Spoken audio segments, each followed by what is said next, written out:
Alright, we should be live. What's up, everybody? Happy Wednesday.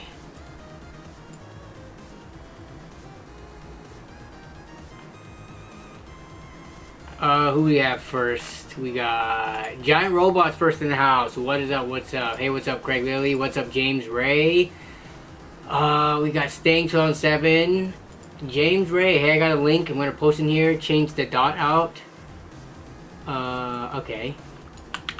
It will let you see the picture you have up on the case. Okay, let me do that real quick on the other browser. Dot. Okay. Yes, I can see the post, James. I can see it. Yep. What's up, Candelario? Hopefully I said that right. Hello. KL30 says, I figured out what caused my blue screens, and the event viewer was a large help for once. Really? What was the event viewer, I guess, error code? And what would it end up, let's see, was getting WHA errors, resetting my GPU, seemed to fixing the errors as well as the crashes when gaming. Gotta clean Windows install out of troubleshooting at least, lol. Yeah. So I'm guessing you did the Windows clean install, still didn't fix the problem, and then you figured it out using Event Viewer, and then now you have a clean Windows install. I'm trying to think of when the last time I did my... Is there a way to actually check, aside from like looking at the oldest files, I guess, how old your Windows install is? I guess I can just go to like, I don't know, local disk C and see what the oldest date.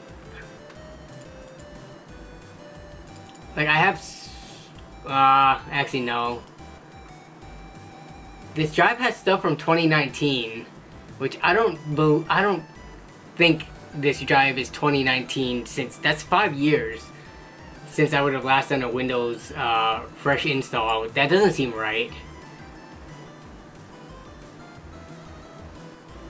Chase Atwood says, got a new vid and a stream today. Yeah, so for part 1 of LAN Party Stories Spring 2024 just dropped a couple of hours ago, and then we have this stream, and then full LAN Party Stories. Man, I'm trying to finish it up by this weekend. It is, as always, a monumental task.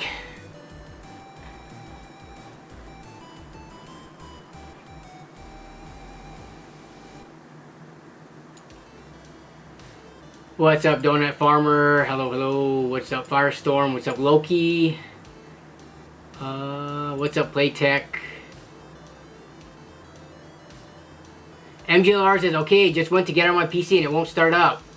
I had it on sleep while I was asleep, but now it won't start up at all. I'm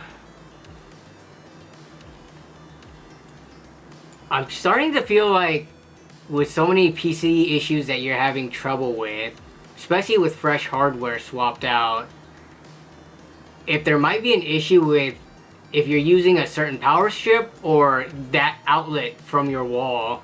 We have had viewers, one viewer before, they were from, I forget if they were in the UK or another country, but yeah, they had issues, and it ended up being like a faulty outlet that was causing issues with their computer. But I mean, if your computer was asleep, you could try unplugging it from the wall completely, hold the power button, and take off your CMOS battery.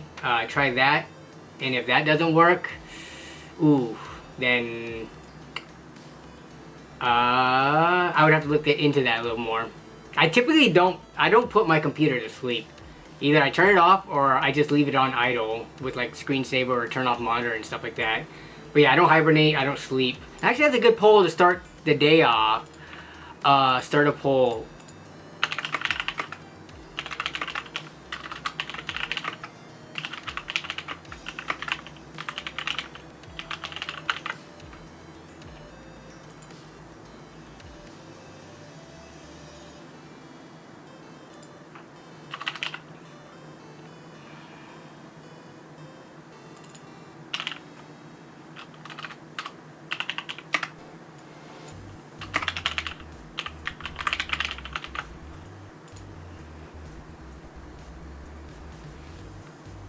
Oh, system info and command prompt. Patrick McGovern with the pro tips right here. Okay, let's see.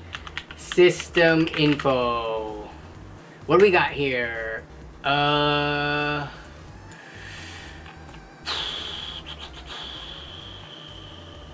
Windows, okay. Original install date 6/7/22. Okay, so just over 2 years on this same Windows install, which is, I would say, I guess about average for me. I've done it as often, I've done Windows like reformats as often as like once like a year, but I think now like in the more recent years, it's been every couple of years. So yeah.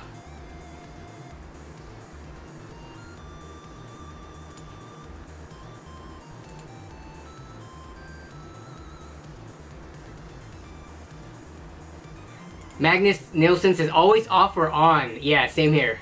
I do not sleep or hibernate.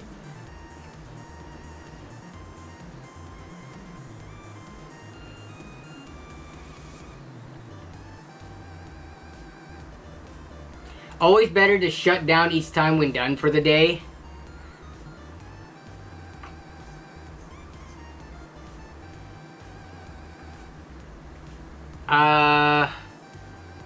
I'm trying to think of why. Like, I've been a person who leaves their computer / laptop on in an idle state, of course, not like running some crazy thing, just drawing a ton of power. But I think it's, for the most part, I'm often having like a bunch of different tabs, windows open, and for like video editing or Photoshop and stuff like that, I have all that open. And I guess I don't like having to go through the whole process of reopening all that stuff. I restart about once every week my system.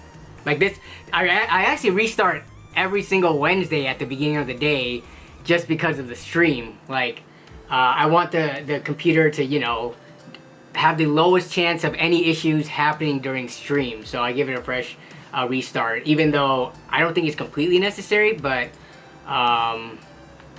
that's just my ritual.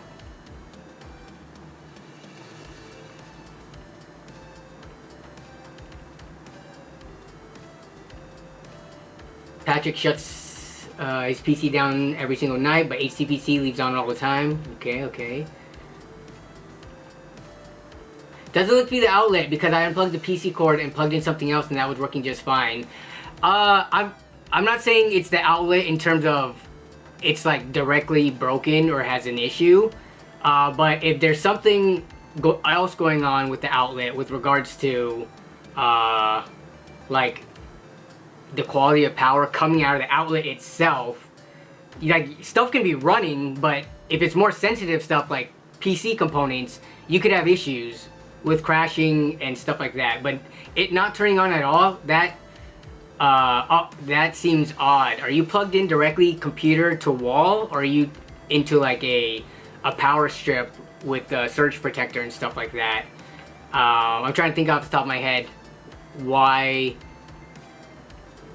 computer being put to sleep would not turn back on. Directly to wall? Okay, so that is not recommended.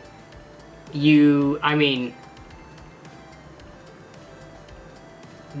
like, you could have a power surge which doesn't destroy the outlet, but it could destroy whatever's plugged into it if it's not coupled with a surge protector. I'm gonna be honest, that's not like a super frequently occurring thing, so I'm not saying that's the actual issue, but you shouldn't plug your computer directly into the wall. You should definitely get a power strip. But dang. Try unplugging everything from your computer, holding the power button for like 30 seconds, see if that works. If that doesn't work, try taking off the CMOS battery, which is the coin-shaped battery. Actually, let me see if I can bring it up. So the CMOS battery looks like this on your motherboard. Try moving that, doing the same thing. But if that's not working, then something may have happened that like a power surge or something that damaged your computer. Power strip important or surge protector. Yeah, they're relatively cheap too on Amazon. I at least use a surge protector, but I have a UPS now, replaced my old one. Yeah, UPSs are a little bit more expensive. UPSs, I mean, I guess you can get cheaper ones, but I don't even know what the cheapest UPS would be on Amazon. Let me see. What is this? All the UPSs that I've bought are usually around like the $100 to $100.50 range. UPS battery backup. I don't expect everyone to get a UPS. So they have cheaper ones, $80. So this one is smaller. Like I have something along the lines of this, but they have ones that are closer to the size of like big power strips. This one, so $80. Do they make them any cheaper? Here's one. So basically, their runtime when the power goes out, you know, just goes down as you pay less. But okay, here's one for $53.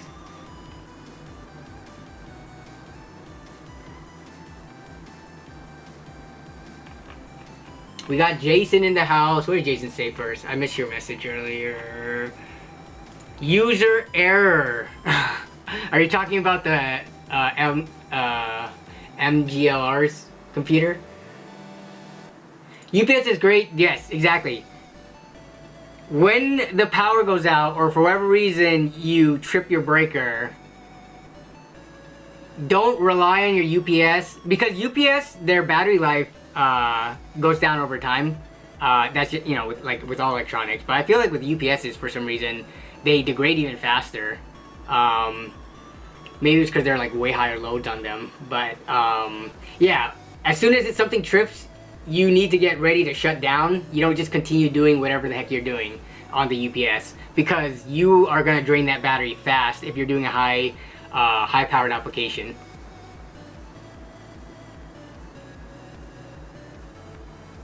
UPS can't handle sustained load. Oh, so I've used my UPS to run very intense benchmarks.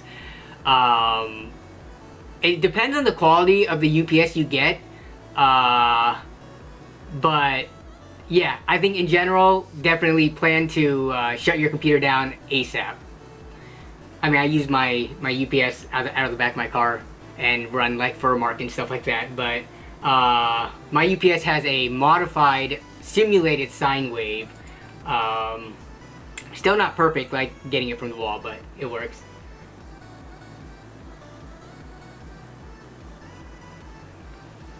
Yeah, for sure. Oh yeah, and that I'm unboxing. So I did not follow the Jawa cardinal rule of, first of all, by the time I got the package, it's because USPS, they didn't even knock on my door to try to deliver it. They just straight up, because it was signature required, they just straight up didn't try to deliver, and they didn't leave a note on my door. So by the time I picked it up, it was past 2 days picking up at the local post office, the package. So let's hope it got here with no issues. It should. I mean, it looks like it was packed well, but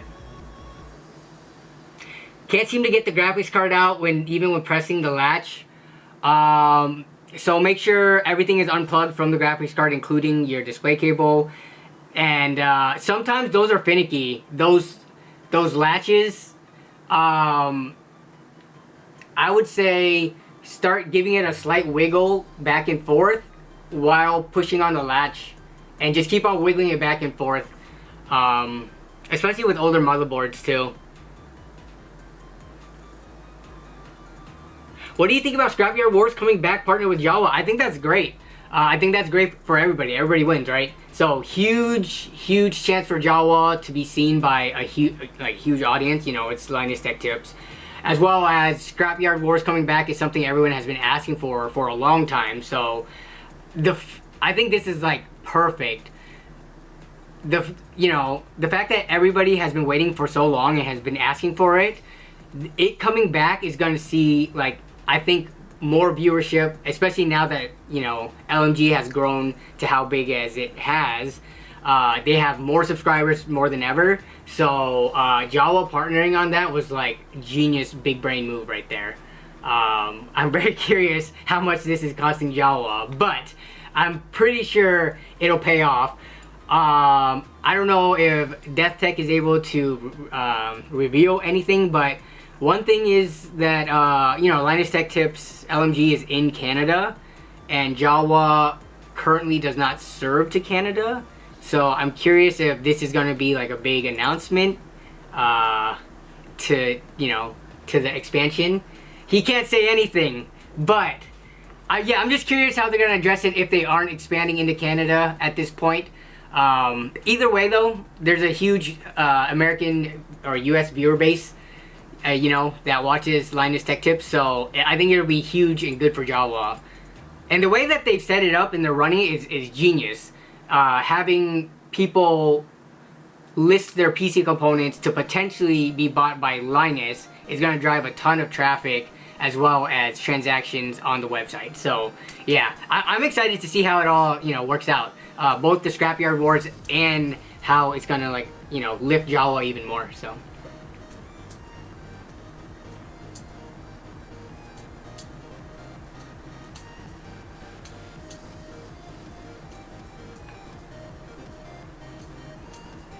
will DeathTech Ryan appear in the video shirtless at any time? If there was a way to sneak that in, Ryan, you should try it. I sleep my computer most of the time. Do you... here's my question, Chris. Do you sleep your computer via the automated timer that you set in the power settings? Or do you manually, like, you know, click on the Windows icon in the bottom left corner, or I guess if you're on Windows 11 in the middle, and then, you know, select sleep? Do you manually sleep it or let it auto sleep after the time of like no input? Oh wait, the screws? Yes, definitely remove the screws before removing the graphics card. Those PCIe brackets definitely is not going to let you remove it.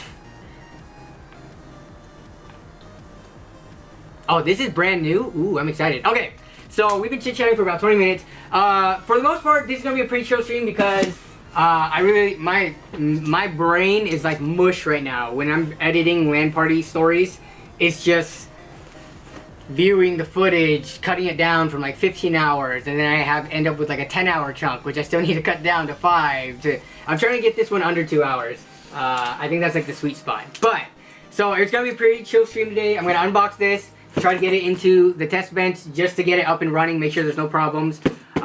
This was the white graphics card from, was it 2 weeks or 3 weeks ago? A few weeks ago. That I was looking for, and it ended up being that I was able to buy one from Jawa. Thank you, DevTech. But yeah, so I'll unbox this, get it into the system, just, you know, maybe run FurMark or something real quick to make sure it's all good to go, and then we can talk about post-Computex stuff because I'm curious if past last week's stream and the last 2 days of Computex, if anyone saw stuff that they were super excited about. But we got Zach in the house. Where's Zach at? What's up, Zach? It goes well. How are you doing, man? I'm just about to unbox this Jawa purchased graphics card. I didn't set up an overhead cam for this one just because I didn't get a chance to. I don't have like a dedicated overhead cam set up. Anytime I do that, it has to be done manually before the stream. But yeah, white graphics card. If you guys didn't remember from a couple weeks ago, the goal was best white graphics card I could get for $300. And I was trying not to paint a graphics card because I didn't want to deal with the imperfections that usually comes with painting when you look at it up close. And last minute, I was able to snag a Hellhound.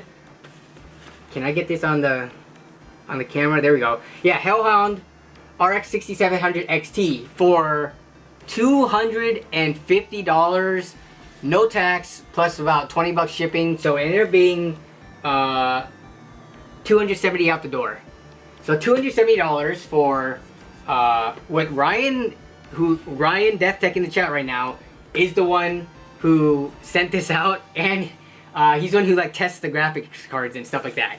So yeah, the Hellhound cards from Power Color, I've always been a big fan of, and the white ones are, I think, some of the cleanest white graphics cards there are.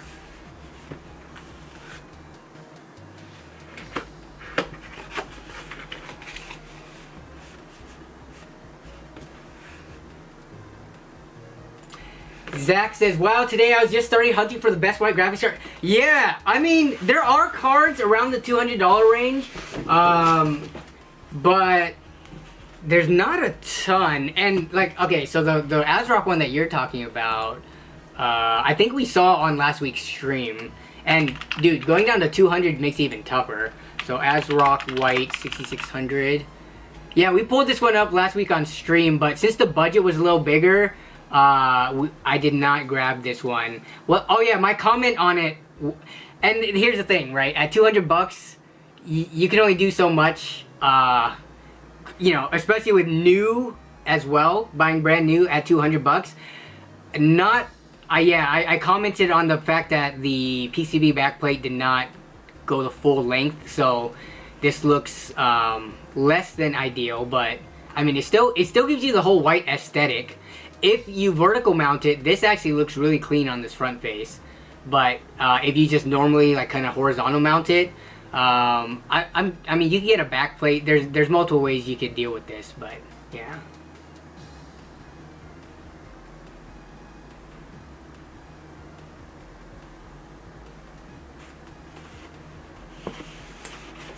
All right, let's see. So let's open up this. And here we go. Here's the card. Let's take a look at the condition. If I can get it out of this foam. Oh, it says... whoops. I was supposed to pull the top layer foam out. Read the instructions. Okay, but let's look at this card. Actually, so this is the 6700 XT. I have the...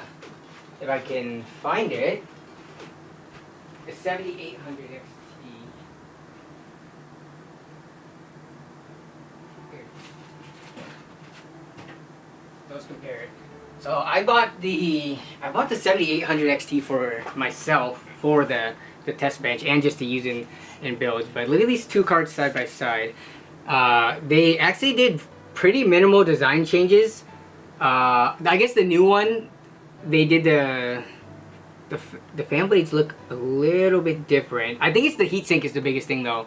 So with the newer Spectral Hellhounds, they went ahead and, what is that, powder coat? But the metal part of the heatsink is also all white. The previous version of the Spectral Hellhound, they left the metal still bare. Which, I mean, I think this still looks good for a white card. But, yeah, very clean.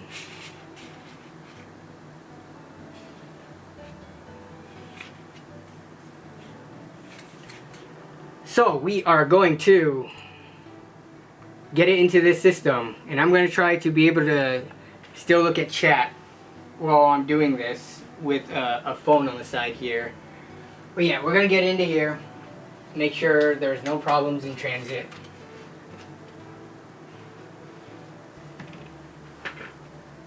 Let me see.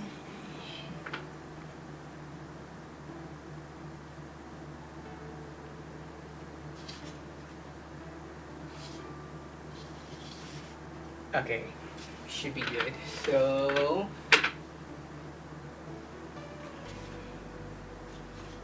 I'm gonna remove this first.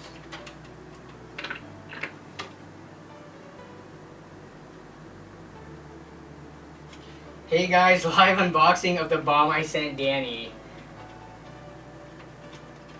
I would be impressed. Though, I will say, I have been stopped by TSA. When I went to California, I went to Micro Center, I bought a motherboard. And they tell you to take out laptops and stuff like that. I don't believe TSA instructions specifically say to take out computer components.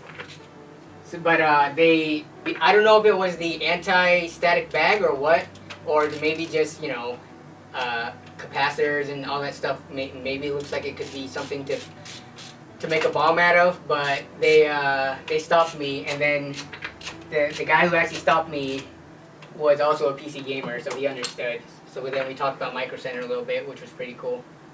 But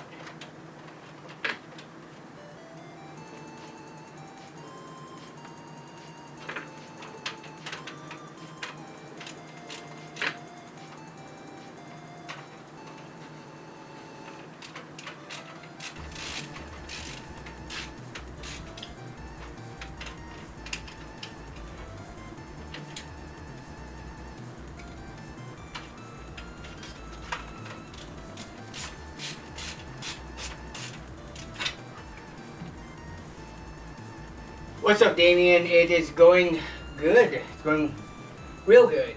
LAN Party Stories is going to come out this weekend if all goes according to plan.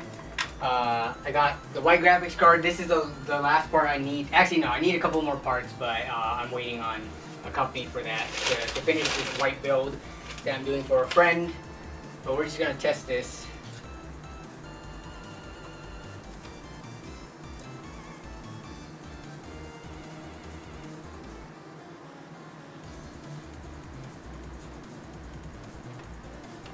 Oh man, these extension cables are just like exactly the right length, so they're a pain to get in.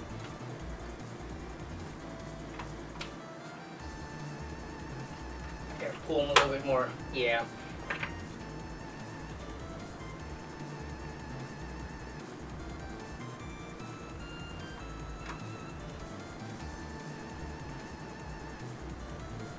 Come on.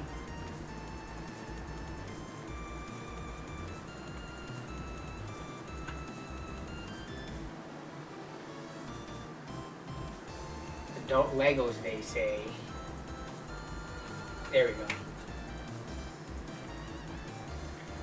White builds are so clean looking, yeah, but they also carry a kind of a premium.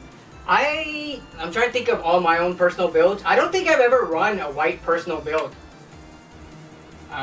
Closest one was a silver, I think, from the T150 case. Okay, we're good there. We're plugged in. All right.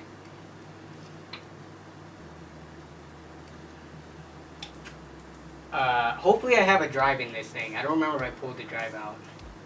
Should be good. Aaron Moore says, Danny, story behind the shower scene on recent LAN party videos. That's just kind of something that's a tradition. I don't know why I even started it, but if you go back, I think almost all the LAN party stories had a shower scene. It's just because it's like a vlog style video to literally show what I do leading up to LAN. I just kind of document everything, and I thought that would be just something that was different to throw in the video, and I've been doing it ever since. So that is not the first shower scene. There has been many others. I think it's I threw it in also usually for like shock factor. People who've been watching the series for a while, I think they know, but people who have not seen it and are seeing it for the first time, they're always like super surprised and caught off guard. MGLR, I took the screws out, but I still can't seem to unclamp the graphics card. First of all, did you put your computer on its side first? Like, you're not trying to take it out while the computer's standing up, right? That just makes it more difficult. So you lay it back on its side, and then you've gotta, I don't remember if your board has the pushing button or the sliding section, but just keep trying. I do remember that board was difficult to get your graphics card out. Just don't force anything. Don't break it.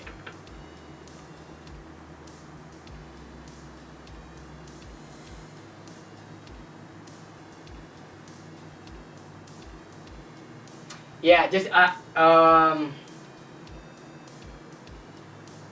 maybe look up your motherboard model number on Google and see if anyone has specific tricks. These are the types of things where you will find threads from 10 years ago, people on Reddit talking about like, oh, this was difficult to work with for this reason or that reason. So, yeah. Also, I would like to say, for everybody who says, oh, PC building is super easy and stuff like that, it's stuff like USB 3 motherboard header connectors and like the PCI times 16 slot for the graphics card, difficulty removing it. As experienced PC builders, I'm sure a lot of you out there as well have, you know, dealt with that kind of stuff. Like things just not plugging in nicely or not coming out nicely from the computer.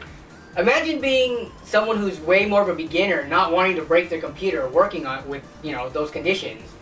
That's why anytime someone says like building a PC is super easy, I'm like, that's like saying rebuilding an engine is easy if you were a mechanic who has been doing it for years and stuff like that and are familiar with it.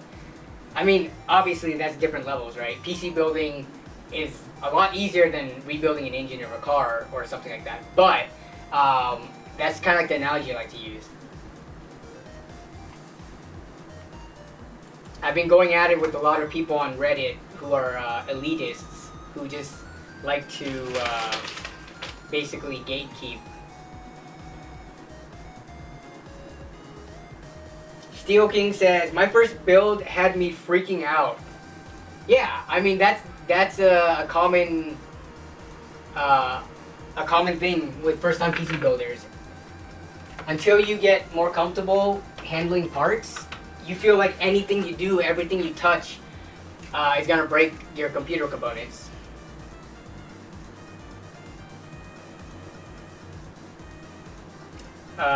Chris, I will check that out in the stream submissions in a second. I need to get drivers on this thing.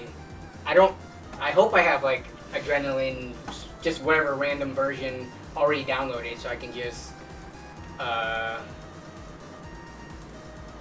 start it. Let me see. Radeon software, sweet. What, 2020?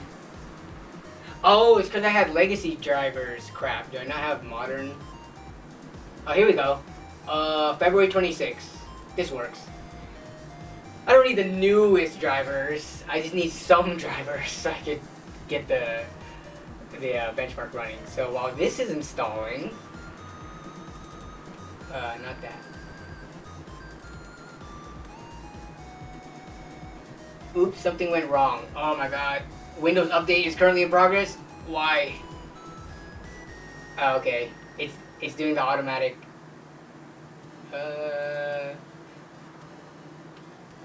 What's going on? I think it's doing the automatic driver. Unless something else is going on. Screen just went black.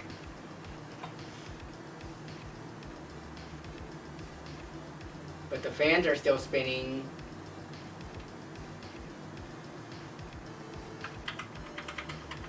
Hello? Casey Walls, nope, I flipped an RTX 2080 Super PC for 900. I'm trying to recall what we were thinking the value of that was the other week.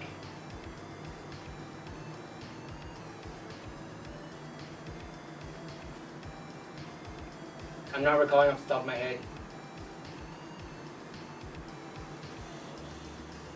Alright, PC is stuck at black screen. This actually is, okay. I've had issues with this Dell monitor when automatic Radeon graphics driver updates occur. Please tell me this is not happening now. This didn't happen when we had the 7800 XT in there. No! Bro got scammed, he's cooked. Nah, I don't think I'm cooked. Let me see what's going on here. I'm gonna restart it.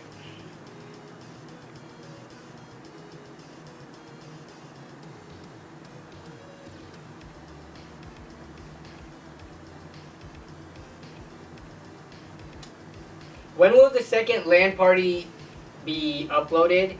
I'm aiming for this weekend, trying to do Saturday, but we'll see. I still got some editing to do.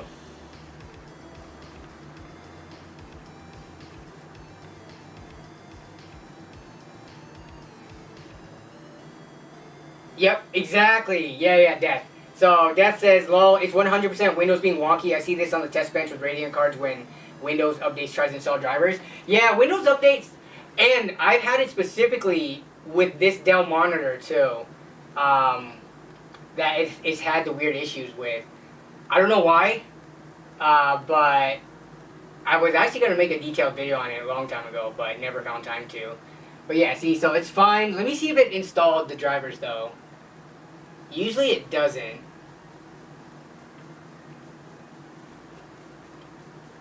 See, I think for like newer builders, if they ran into stuff like this, they would freak out more. But you know, you got to keep it cool, especially on a live stream. Can't be freaking out when something goes wrong. Yeah, sometimes it even takes a BIOS reset. Something about UEFI BIOS that Radeon uses has issues. That actually might be the case here. Because right now it's coming back to a black screen. And yeah, I've dealt with this exact same thing, but it's been a while. It's been a couple of years.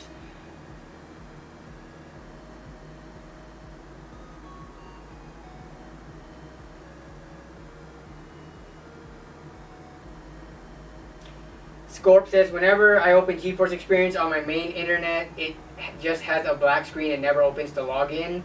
When I switch to my second internet, what? When I open GeForce Experience on my main internet, when I switch to your second internet,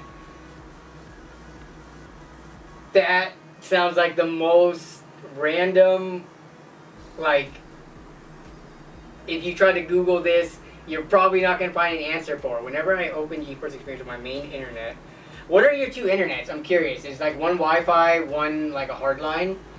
Yeah, Ryan, I think it's doing that thing. I'm going to have to probably do a BIOS reset. Dang it! Oh.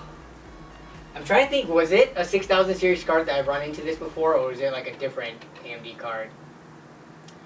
Well, if this is the case, it looks like I'm not going to be able to get the Aftermarket stuff running right now, so I'm going to go back to the main screen.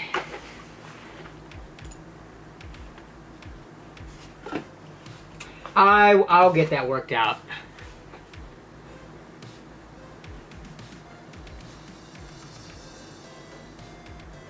I always have to reset the BIOS for 500 and 6000 series.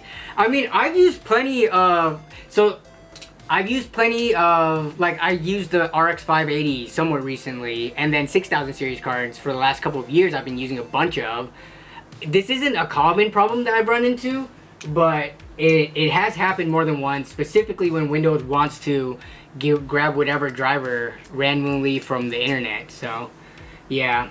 DDU is your best bet. Well, I can't even run DDU right now because I'm getting zero display. There's not even an option to try to go into like safe mode and stuff like that, where I can visually see what I'm doing. So, MGLR, I replaced the CMOS and it's still not starting up.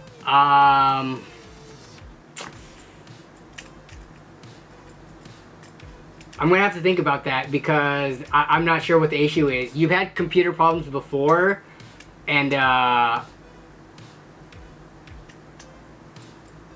it's been like, what? It's been about a week since you've had the updated computer and it didn't have problems.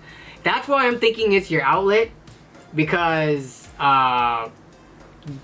there were parts put into there that were known to be problem-free, and after running for about a week, your computer's now having problems, now has shut down, and it has done that with more than one set of hardware. So, and being plugged into the wall without a surge protector or a power strip doesn't help either. So, can I check super chat? Yes. Did I miss a super chat? I'm sorry, because I didn't even see the super chat from the other. Sorry, because I was on my phone when I was at the window. But let me replay that super chat because it. Come on, there we go. Any tips on selling parts locally? I have a ton of used but working parts. 8 motherboards, 6 CPUs, 6 GPUs, and a bunch of RAM. First of all, thanks for the super chat. Apologies for missing it. Where? Oh yeah, I was way back here. Any tips for selling parts locally? Yeah, so you got lists to both Facebook Market. I don't even like use Craigslist anymore. It's OfferUp, Facebook Marketplace, but you gotta look at your parts, and I would check eBay if you don't know what the value is. Check eBay, and then whatever the eBay price is, knock it down by like 10-15%. Just because eBay is usually the highest priced reference. But after you knock down 10 to 15%, take a look at your local market. Does someone have a similar graphics card? It doesn't matter if it's the model. I don't think most people care, unless you have like a really nice reference model or like a white card or something. But if it's like an MSI Eagle, or no, not MSI, Gigabyte Eagle versus like a ASRock Challenger or something of a certain card, that's not gonna matter. Just still use that. See what people are listing that same component for, and if you want to, you can try to list at the same price and post better pictures and a better listing. But if you want to move it quicker, you might want to like undercut them by $5-10. Take the best pictures you can. Write a brief description explaining like why you're getting rid of it. Usually that helps. I don't know. This is here. We're gonna run another poll. So sleep hibernate. We got a 2-to-1. People mostly say no, but we had about 33-34% say they do sleep / hibernate their computer, and the other 66% don't. They either just shut down or leave it running. All right. Start a poll. When buying on local used listing websites, what do you prefer seeing? No description, brief description, and then detailed description. So like no description would just be like literally nothing or still works. Brief description would be like got a new card, so selling this one. And then a detailed description would be like like a paragraph's worth of stuff. I don't know.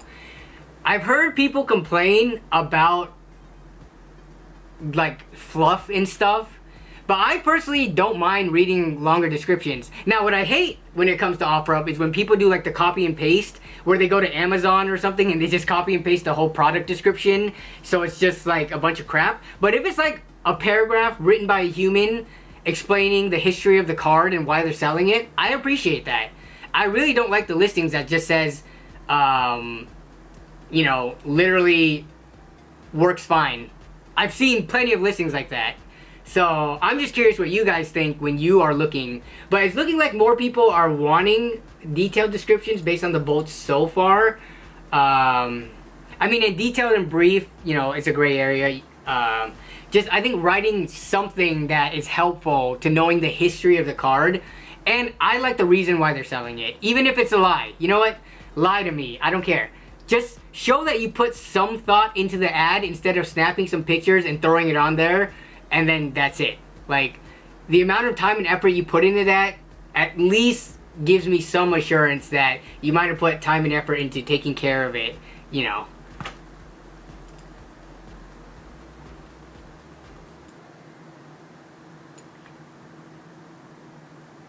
I'm new to selling stuff. I've only bought on OfferUp and Facebook. Also, another tip. You set the precedent as the seller. If someone wants to buy something, make them come to you.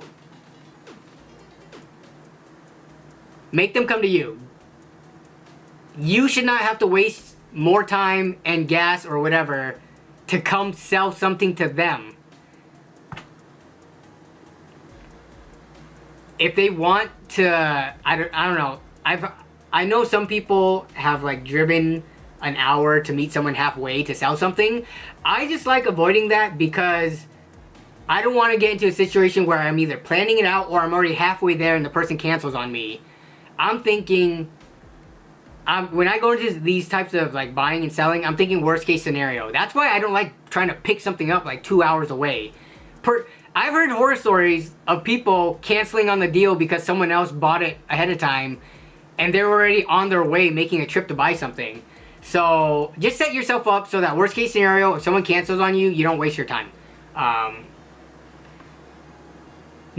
Correct, no meeting halfway. If they want to buy it, they have to do the work. I completely agree. Don't negotiate, pick somewhere close and safe. Yeah, I usually pick parking lots, you know, of like busy locations. A lot of towns actually have like police stations that are set up to do this. Like you can meet in the parking lot of a police station. Sometimes they have areas set up in the police station lobbies where you could make these transactions to keep it safe, where there's cameras and stuff like that. So yeah. Also, get a read of the person through the messages. Look at their account. I'm not saying all new accounts are scammers and people want to rob you, but if I have two people wanting to buy my $1,000 PC, one dude just made his account literally yesterday, and another person made their account 5 years ago and has a bunch of transactions, I'm probably going to sell it to the person with the more transaction in history, not to the potential person who made a fake account. Potentially, I'm not saying they are fake, but could come and rob me. Don't go to people's... Whose house do I go to? I don't go to people's houses. Okay, I kind of do. No, I go to their apartment complex and park outside. It's been a while since I've been to somebody's house to buy a computer component. And if I go to their house... Okay, no, I'm lying. That was just like last year. I go to their house, but it's not like I go into their house. What are they gonna do? Just like nab me and bring me inside? The old man I brought the GPU from, yeah, he lived in a rich neighborhood. I felt safe. Okay, you're right. But I don't go into the house. How about that? What's the worst that could happen? I guess the worst that could happen is they could have someone set up to like block my car in and then rob me. Though, dude, doing that still outside in your front yard would be pretty risky. Still remember the video who slept past the meeting time? Yeah, that Asian dude who slept past the meeting time? Yeah. But still, I had Melissa with me on that one, so we would have both been captured and killed together, so at least there was that. But, let's see. Birth of Mac HD said, thanks for the super chat, I appreciate it. What about selling on Nextdoor? I've never sold on Nextdoor before. That's like the one where you usually give away stuff, right? Nextdoor, who could get local tips, buy and sell items. So I've never used Nextdoor. I've used, there's like buy nothing groups locally where I am, which is I think kind of similar, but it's just like discussion groups where you can give away stuff for the most part. Nextdoor to buy and sell items. I never tried that. Actually, that is a perfect segue into what we could do on this stream. Let's check out Nextdoor. Okay, I've got to sign in. Let me see if I can do this without doxing myself. Let me see. So let me sign in.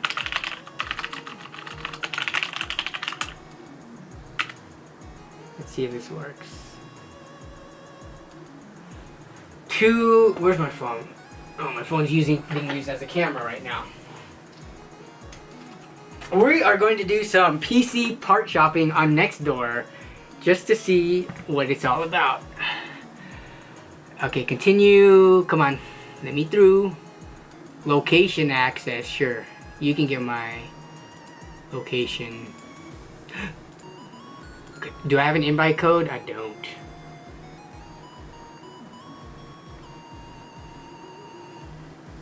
If someone is dumb enough to rob me when I'm in their house, well, they're gonna get shot. Demon Mitt, do you bring your piece every time you do a pickup or selling deal?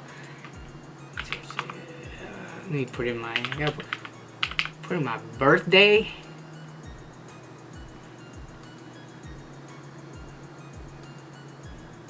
Any alternative ways to start up the PC for testing? You already tried removing the CMOS battery and just remove the graphics card altogether. You have an Intel processor with integrated graphics. I think your motherboard has a It might not have HDMI actually. I don't remember.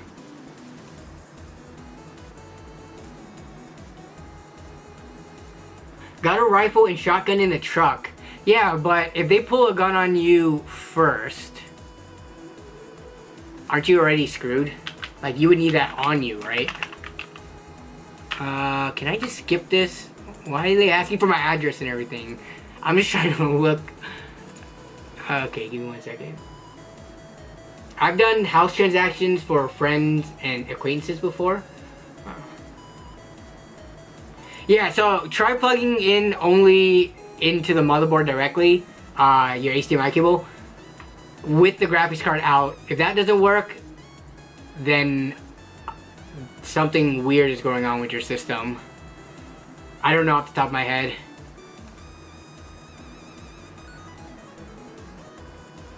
Come on, next door, you are killing me. How many skips do I gotta do? I literally pressed skip like 8 times. They're trying to throw everything in my face. Okay, I think I'm good now. We are in next door. Search for lawn service. Okay.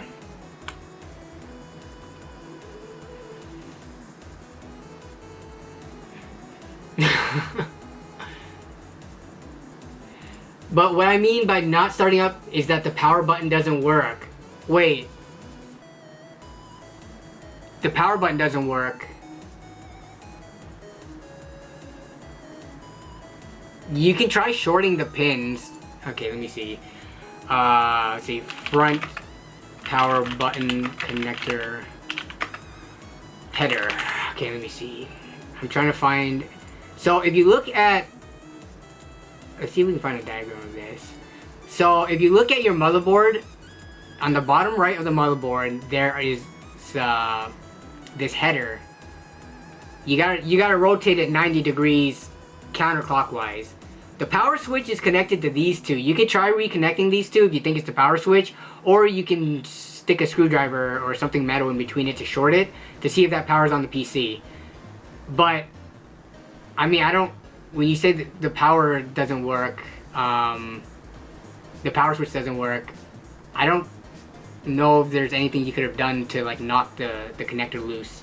So you could try to reseat these wires if you want. I mean, short of the PC being damaged somehow by a surge, I don't think we had any storms recently. I don't know. Like, at this point, you need alternative hardware to swap in to test it.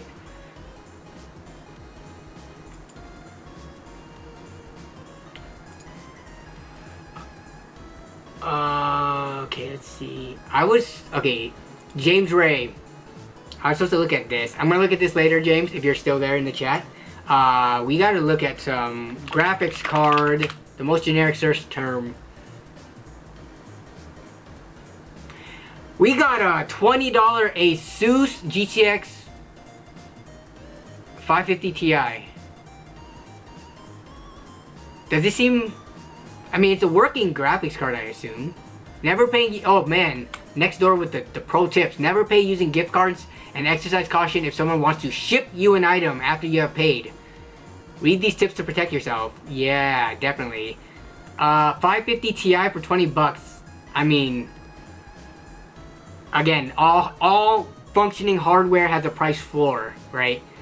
You could use this to get like dual display, or you could buy a brand new GT 710, which costs like how much? Like just having some kind of, it's like 61 bucks, right? So, and this one's 28 bucks. Let's see. Graphics card. It looks like in my area we got Temu ads on here. Look at this.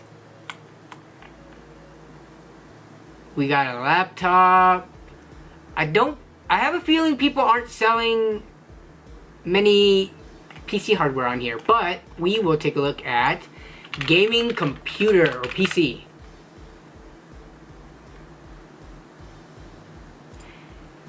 Alright, thanks Ryan. I think I should be able to figure it out. Like, I have full faith that the card is problem free. I thought it would just be fun to unbox it and test it, but of course, I had to get that one time this weird bug happened during the live stream.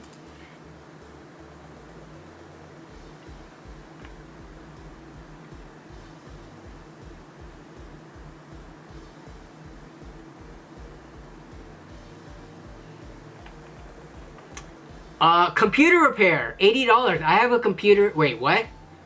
Yo, wait, is this person hiring? Wait. Oh no, this is their business. I was reading this. I have a computer that has a keyboard problem. James research. Oh, this is a review. I appreciate the promptness getting through. List. Okay. Yeah. So for sale, is it because I didn't search? Here, let me try this again. I might have been in the wrong area. Nope. Yeah. So it looks like around me, next door is not it. Yeah, dude, the only gaming PCs are like Amazon ads. I wonder, why is this just not popular? Okay, not to like generalize or stereotype, but most of the people that I know that uses Nextdoor aren't PC or tech savvy.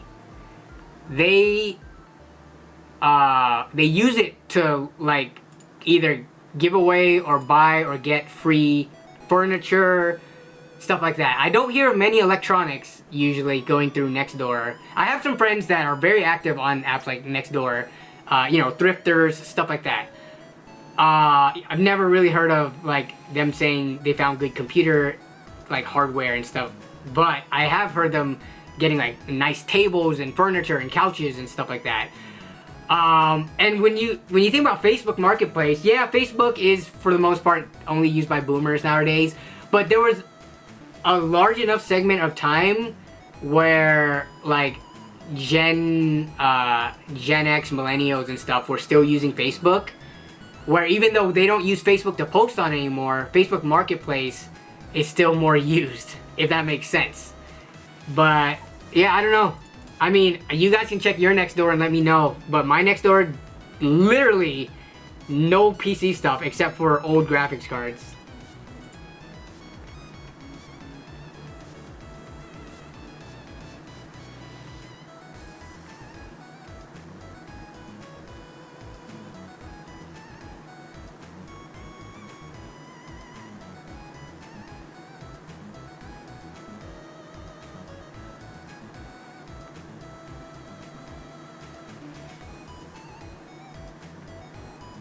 Search just computer, says Demon Man. Alright. That would be some interesting SEO choices if computer comes up with, alright, looking for, this person is looking to buy, they're trying to find a CRT monitor.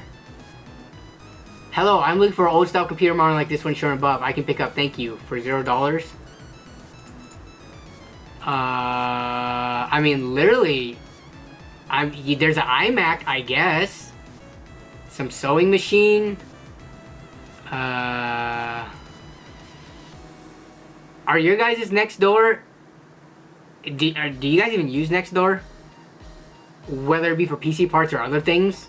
Yeah, I don't use Nextdoor. I've always been OfferUp, Facebook Marketplace, and Buy Nothing groups. But I wonder if you would start, will people buy? That's actually a good point. If I am listing the only gaming computers on here, and there's no competition for some of these, you know, like, these Nextdoor users, then this could be a gold mine.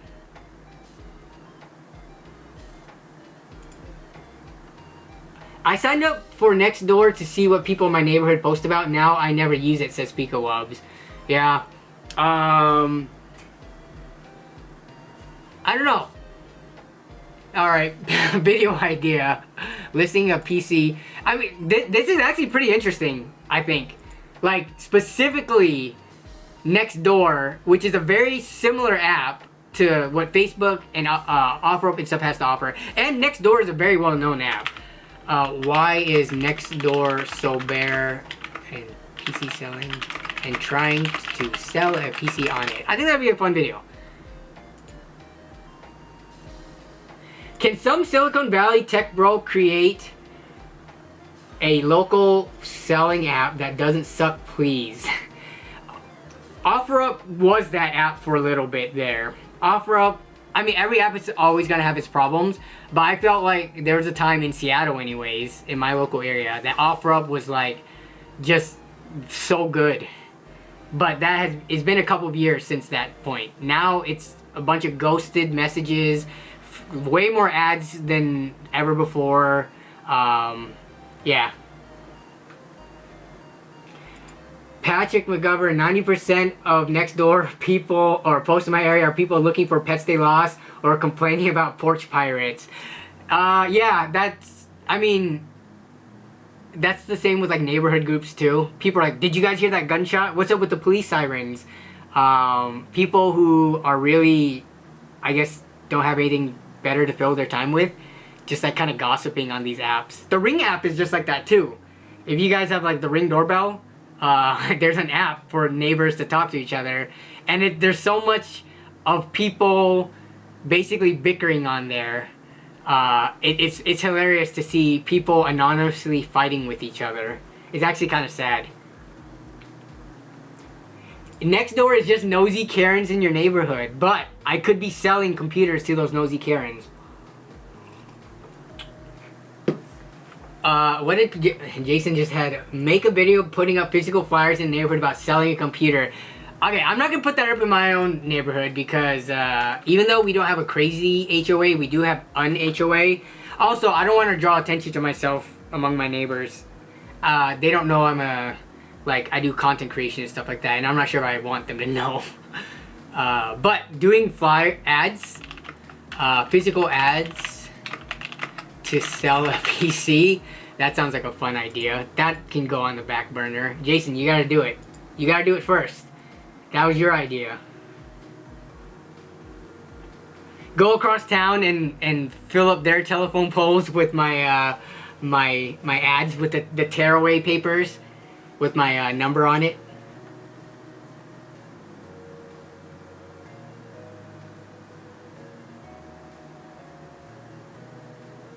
Mercari's a bit of... Okay, you know what? I actually haven't been on Mercari for a while. Let me see. I'm gonna have to log in. Mercari. I've bought stuff on Mercari before, but it's been a while. Just because I really, like, if I can, I really prefer picking up locally. Just saving on the tax and, like, being able to test it physically in person and not deal with the back and forth of the blame game. I heard recently, who was it? Was it on Reddit or somewhere where someone was shipped a damaged PC, and a PC and hardware is different, I know, but someone was shipped a damaged PC, and the seller was giving them the runaround saying it was the shipper's fault, but then the shipper is saying you need to get a refund from the seller. So I was like, if you can avoid that by buying local, why not? Obviously not everyone has an amazing local market, but that's personally for me why I try to. And if I don't, I'm like, alright, let's pick up from a website that I feel more safe about. I mean, eBay, even though it's more expensive, I feel good about their customer protection. I haven't had to use it often in the many years I've been using eBay, but I feel really comfortable about it. Steel King says, I just made a Nextdoor account right now. How many things did they try to shove in your face that you had to skip? Like, share with your friends, post something, say hi to your neighbors. Like, God, that was annoying. You did not like it and deactivated the account. I'll keep mine up because I might list something on there.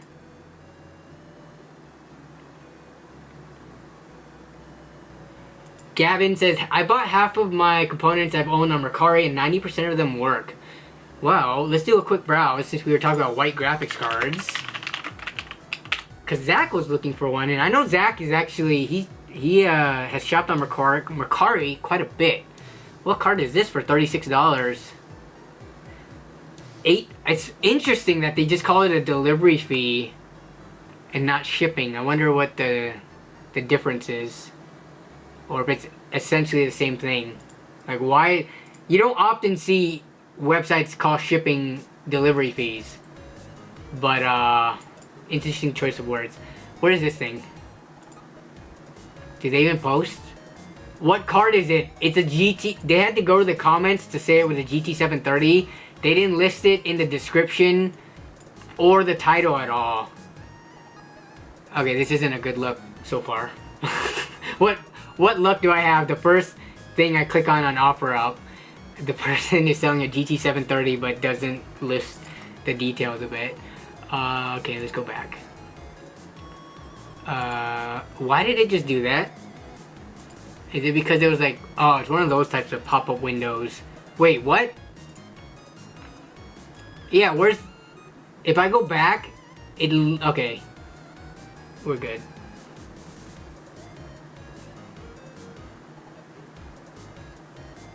Maybe I could capitalize on college kids by putting flyers up on college campuses trying to sell gaming PCs.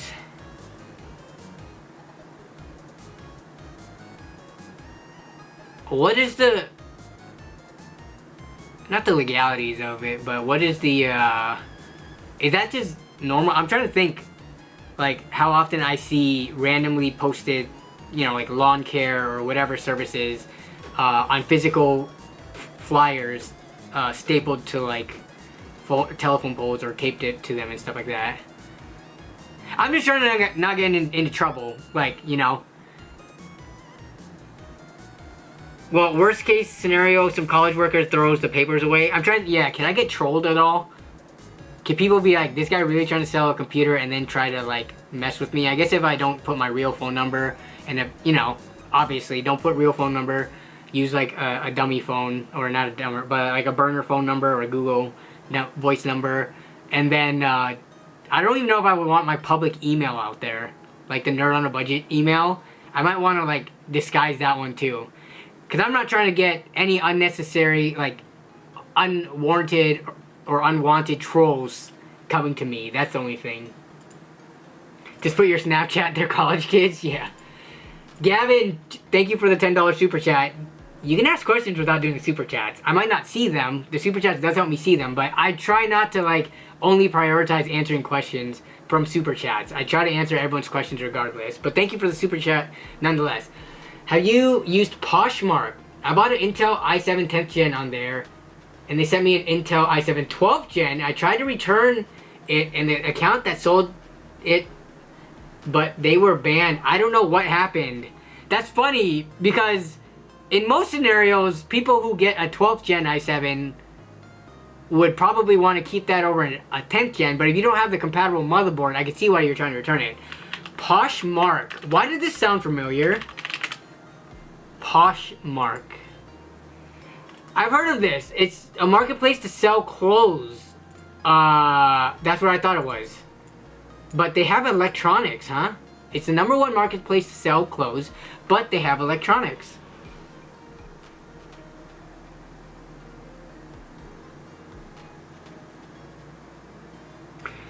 That's a good question, Demon Man. Let me get to it after I type in gaming computer into Poshmark. We've got an Evo 860 500 gigabyte for 80 bucks. Where is this person? Actually, no, actually.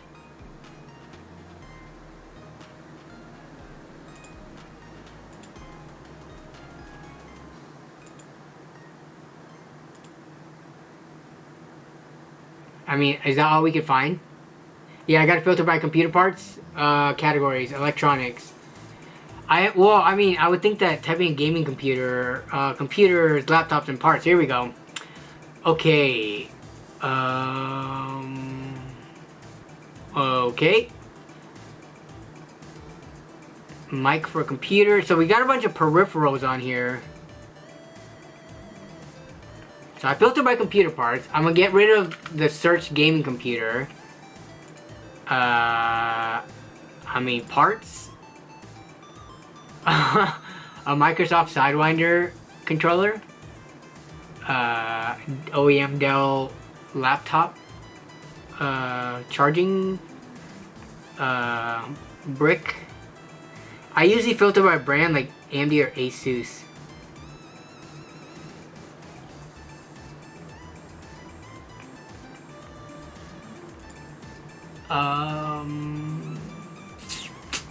I mean, we could look for Asus. We've got Asus routers, Asus portable projectors, Chromebooks. We've got Asus everything except for... Hey, we got an ROG Ally. Z1 Extreme Bundle for $675. Why does this sound expensive? I'm not a handheld expert, and I don't follow the pricing and specs on like the different variants of the ROG Ally, but $675 for a used ROG Ally sounds expensive.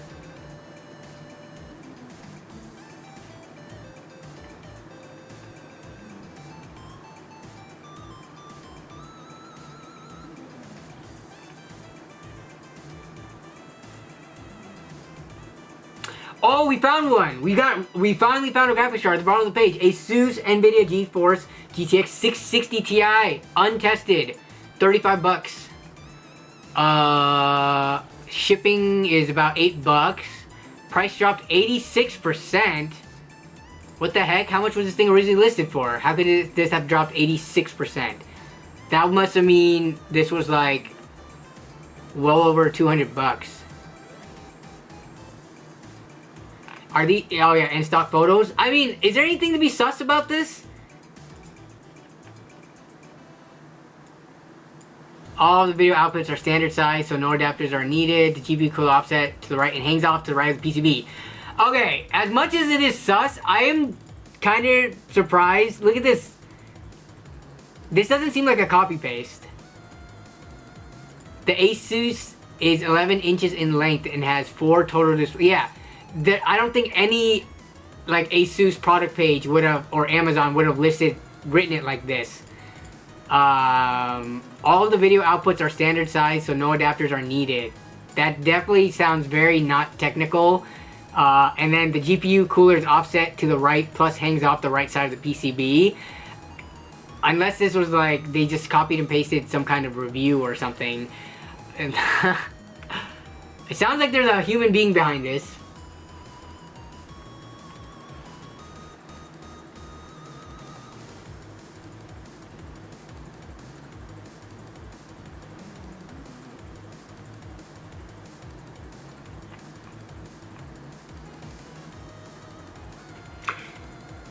Oh man, so Jason. All right, let's address this. Jason going at it with 2x Slanky. Hi, Nerd Budget. I just got a 4080 Ti Ryzen 7 7800X 3D, pretty top tier parts. DDR5, 6000 MHz. Do you think that's well over? That's well over enough playing the new X-Defiant game at low settings. This reads like a troll comment, but giving them the benefit of the doubt. Let's have the people decide. Do you guys think this is a legit question or someone flexing? And this PC, let's see, what's the price?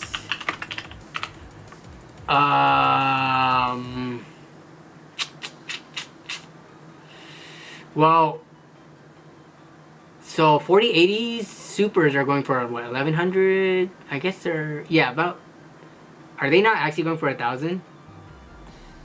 But there's no 4080 Ti. But regardless, let's say it's a 4080 and a 7800X 3D. You didn't, yeah, you spent like, that's gotta be close to like, if you bought it pre-built too, I'm assuming you didn't build it. You probably spent like closer to 2000.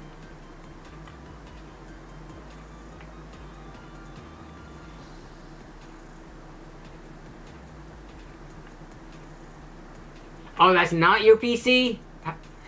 I just got, you just said you just got this PC, but then you're saying, no, it's not true. My PC is bad right now. It took me a long time to get. Oh, okay. Huh. But I mean, it still reads like a troll comment because you got the top tier components and you're asking about playing at low settings. I mean, of course it's good. But yeah.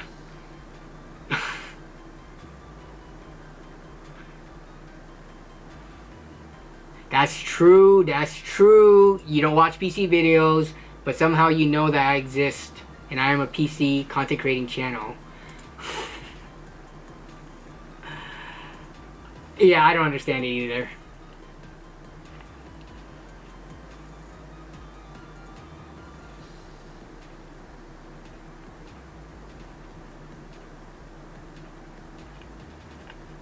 I like Picawubs. I like the Ty Lopez reference there. I like it. Here in my garage. Okay, troll comments aside. Back to Poshmark. I mean, you got an Intel processor. I'm just gonna look to see if there's anyone else selling Intel processors. New Intel Compute Stick. Okay. Here's some bundle of new computer parts. Yo, new computer component parts. 2 times 4 GB RAM Intel processor. We got an i3. Yo, it's still new though. We've got an i3 4150. Arctic Freezer Pro 7 Pro Rev 2. Man, you must have gotten lucky buying a 10th gen i7, getting sent a 12th gen, the seller getting banned, because I cannot find anything on here that it. Oh, here we go. 126 for a 10400F. Seems a bit overpriced, but I mean, it's somewhat modern. Isn't Poshmark just for clothes? So that's what I've heard about Poshmark for. I thought Poshmark was also about clothes, which is what I said when I opened it up. But it says, I mean, if you look at the main page, it says buy, sell, and discover fashion, home decor, beauty, and more. So we are looking at and more portions of Poshmark. I mean, it seems like just another marketplace that for whatever reason, if you don't want to use the major ones like eBay, Mercari, hopefully Jawa gets up there one day, you know, like this is just another marketplace, but it's the general user base of it does not seem targeted on electronics and stuff. And if they are on electronics, not specifically PC components, maybe you can find more console stuff on here. But yeah, can you imagine? Think of the general demographic, and not to make any generalizations here, but of the DIY buying and selling typical person. Sure, you're gonna have some really young people, sure you're gonna have some really old people, but what do you think like the average age of a person building their own PCs, looking to buy components, or selling old components from their upgrades? Like, how old are these people gonna be, and what are their general interests? And why would they use a website that was initially designed for clothing and then probably expanded to electronics over a website like eBay, OfferUp, Facebook Marketplace, Mercari, I don't know.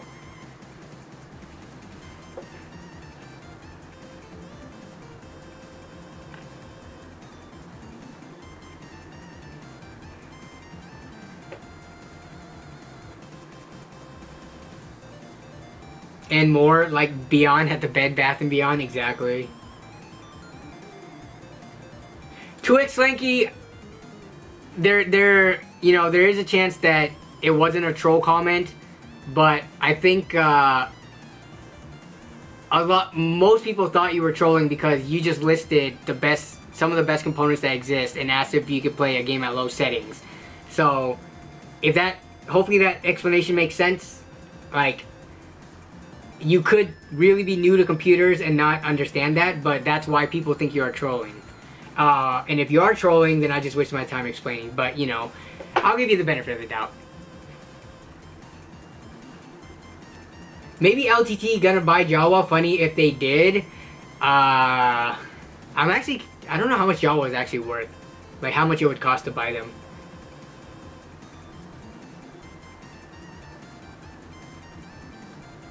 The Legacy 901. I just bought a GPU the other day from eBay. What did you buy? I bought plenty of graphics cards from eBay. They're one of my most trusted sources for buying used parts.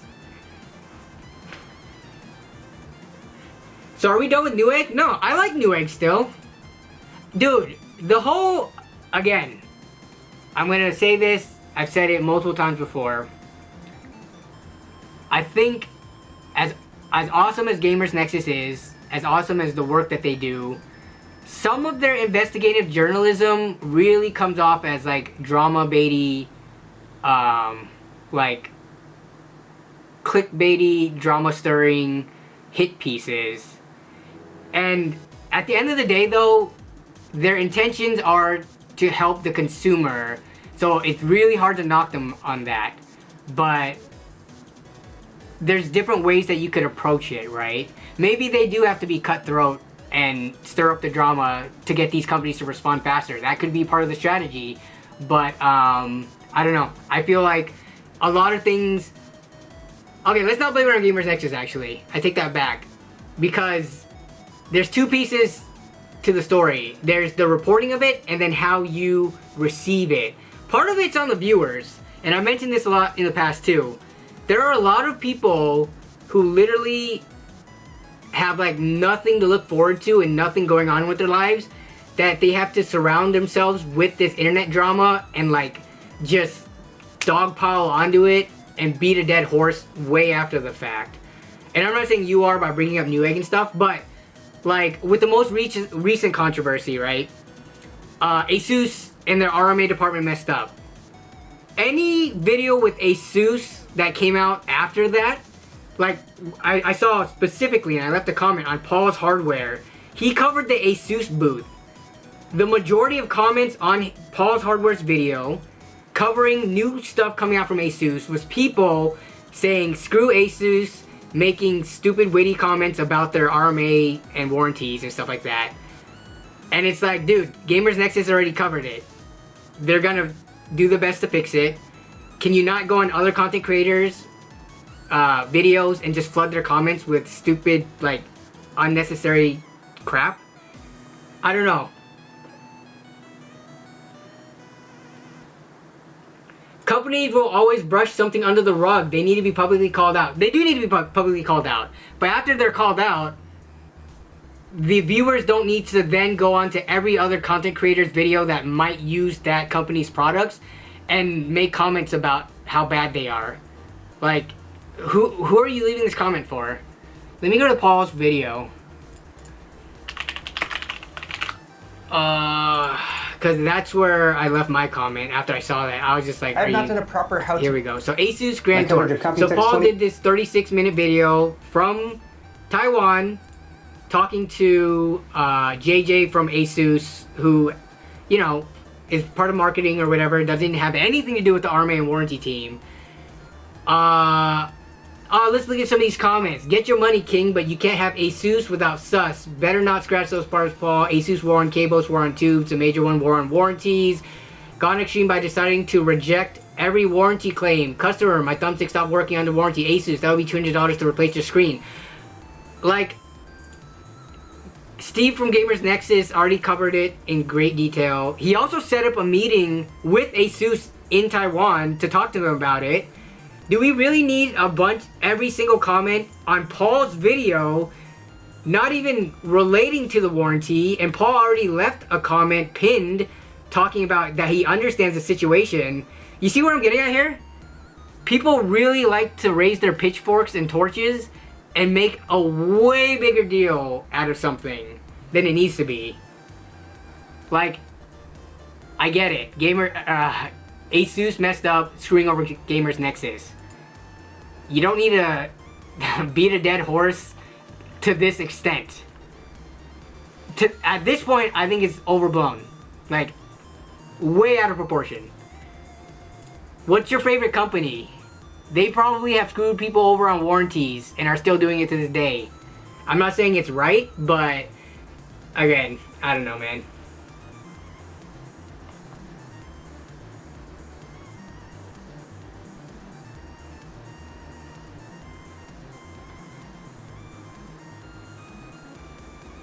Slanky, you're good. Don't worry about it. No need to apologize anymore. It's all good. Pico Up says, another classic blunder is not flipping the switch on your power supply. Well, it shouldn't have ever switched off to begin with. Because he said he let it go to sleep. Like, he likely didn't touch the power switch. So, actually, unless you were troubleshooting it and you flipped the power switch off when you unplugged it and held the power button down to try to drain any of the caps, and then trying to get it back up and running, then, yeah, you might have to switch back on.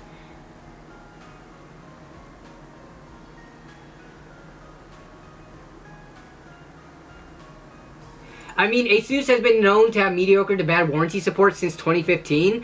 Dude, you can say that about MSI recently. You can say that about, what is it, Zotac is pretty well known for having not the best warranty. Lots of companies are like that, but the thing is, people like to latch on to the comment, or to the recent, like, drama piece of the month or whatever. Pretty soon, people are going to be back to being okay with Asus, and then the next company is going to make a mess up. They're going to get, you know, called out by whatever outlet is reporting on them, and then people are going to dogpile onto that one. Like, let the reporters and stuff do the work, and then it will get fixed. Like, you leaving these comments on Paul's video is literally doing nothing except making Paul feel bad about covering the Asus booth, doing his job. Like, come on now.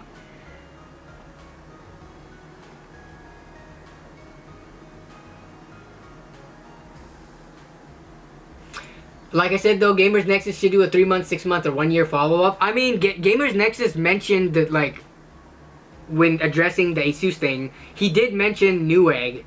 And I think he said, like, they were, you know, seemed like they were actively working towards it. But what benefit does it give to Gamers Nexus to do a follow-up saying, hey, Newegg's doing better now? The video is not going to do nearly as well as a drama piece that, you know, is calling out the mess-ups of a company.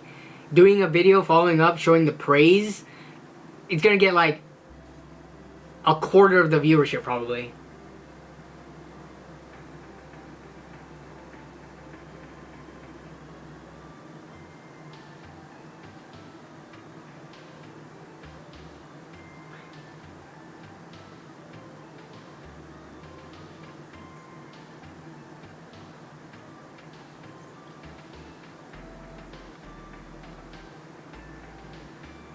Gamers Nexus calls themselves journalists a lot, but then go on to say we didn't ask for a comment because we didn't want to give them a chance. Yeah, like, that's what the whole, like, LMG thing.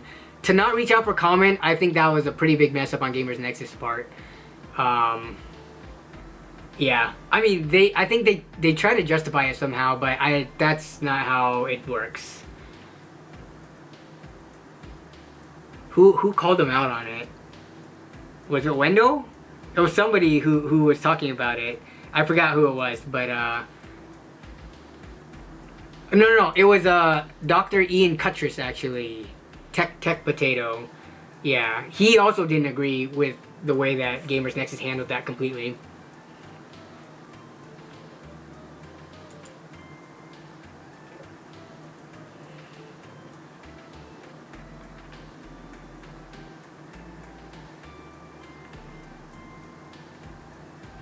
Well, it's not okay to have bad warranty service. Oh yeah, I never said it was okay to have bad warranty service. Like, they definitely, Asus should have been called out, and after being called out, you know, they should do whatever is required to fix it. In this case, it was actually lucky that it was Gamers Nexus's product that was sent in that this happened to, because had it happened to any other customer, it would have been, you know, who knows how long until it actually got caught. So, I'm not saying that they shouldn't have called them out, but the dogpiling on after the fact, after a resolution is hopefully in the works, I think that's just, like, unnecessary. What's up, Kuya Isaac? Yes. LAN party video inbound. Literals unlocked. Why would you bring up anything political when nobody was talking about any of that? Why?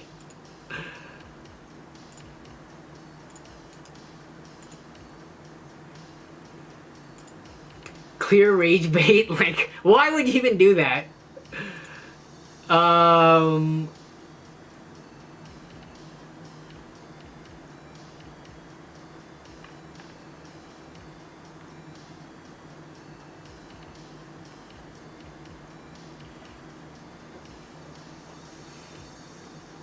Yeah, Logan, honestly, I've been editing the LAN party stories, and I'm basically going to be editing it all day for the next few days. I wouldn't have time to be able to help you, like, suddenly or within the next, probably even until next week. Yeah, whatever the problem is, I don't think a motherboard would damage other components like that. I don't think RAM would do that. I'm thinking it's either the lack of the power strip or the actual outlet itself. But that doesn't help get your computer back up and running. Like, I just don't have time to help right now. So, I actually did get hands-on with his PC. It's gonna come in a upcoming video, but it was fully stress tested, and it was working for an entire week, it seems, up until this issue. So having the issue before and having the issue again is why I think it's the outlet.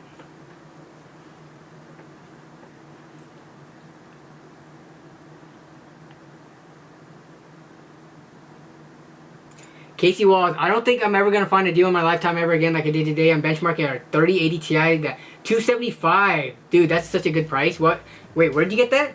I'm guessing that had to be a local pickup. There's no way that would have been let go for that cheap on, like, what's it called? On a hardware swap or online, on eBay or something like that. Yeah. Yeah, no. Look, this is what I'm saying. Using a power outlet isn't gonna fix your issue now because the outlet could have damaged the PC already.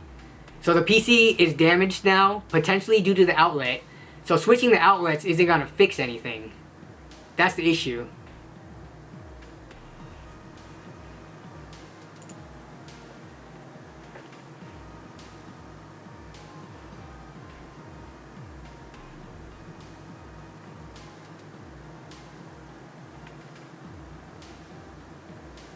That's why there's PC repair experts. The issue is, though, most PC repair shops, and even like any of us, we're not able to repair most components if there's something wrong with them. We're not doing board level repairs at home. We're not fixing power supplies, replacing, like, damaged components inside a power supply. We'll replace the whole component and stuff. So, yeah, if you bring it to a PC repair shop, all they're gonna do is charge you for the replaced components and charge you the labor on top of it, unfortunately. And if it's so adult Lego, that's something that you can kind of do yourself, but yeah, not in this case.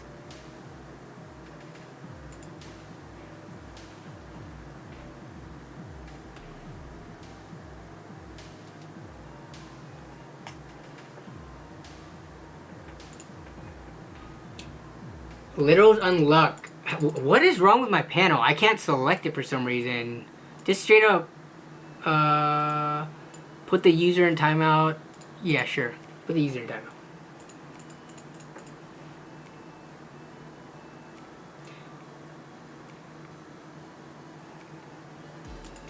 Hey guys, has anyone been having problems with NVIDIA 55599? Is that the most recent driver? That is a very specific question. June 4th. Okay, that seems like, yeah, about a week ago. Game ready drivers. Jason, who Biden fan? I think a lot of people aren't fans of either Trump or Biden, to be honest. Even regardless of what side of the aisle you're on, the two top leading candidates going into this election, I think people are choosing what they believe is the lesser of the two evils. Let's just say that. We're not going to talk about politics, but that's all I'm going to say. I don't think, yeah, American politics sucks. Who Danny fan? There we go. Those are the real questions. Alright, okay. Demon Man, biggest gamble I've taken on a PC flip / PC sale. Biggest gamble. I'm trying to think. Honestly, if I'm gambling, I'm not spending a lot. Like, no way am I gonna spend like, $300-400 on some questionable graphics card.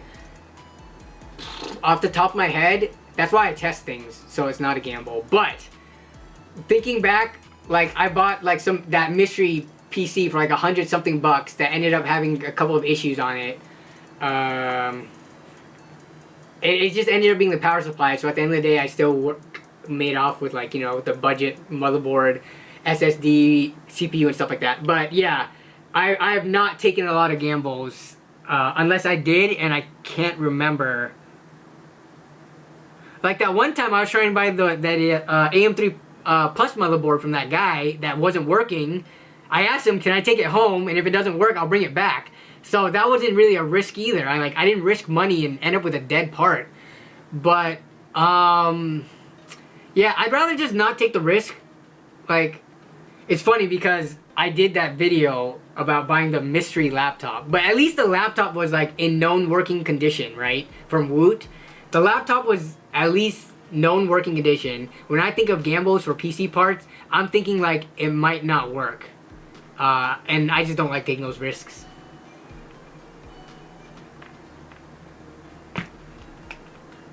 Give me 1 second, I need to check something. I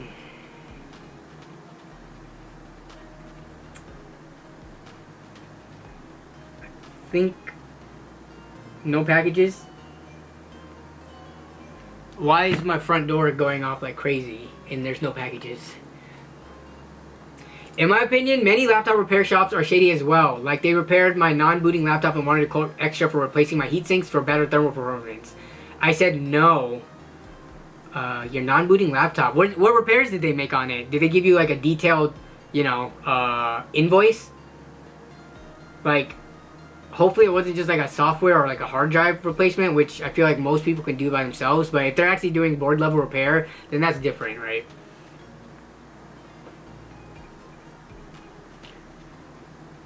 Oh god, no, we are not having polls, Deku. We are not.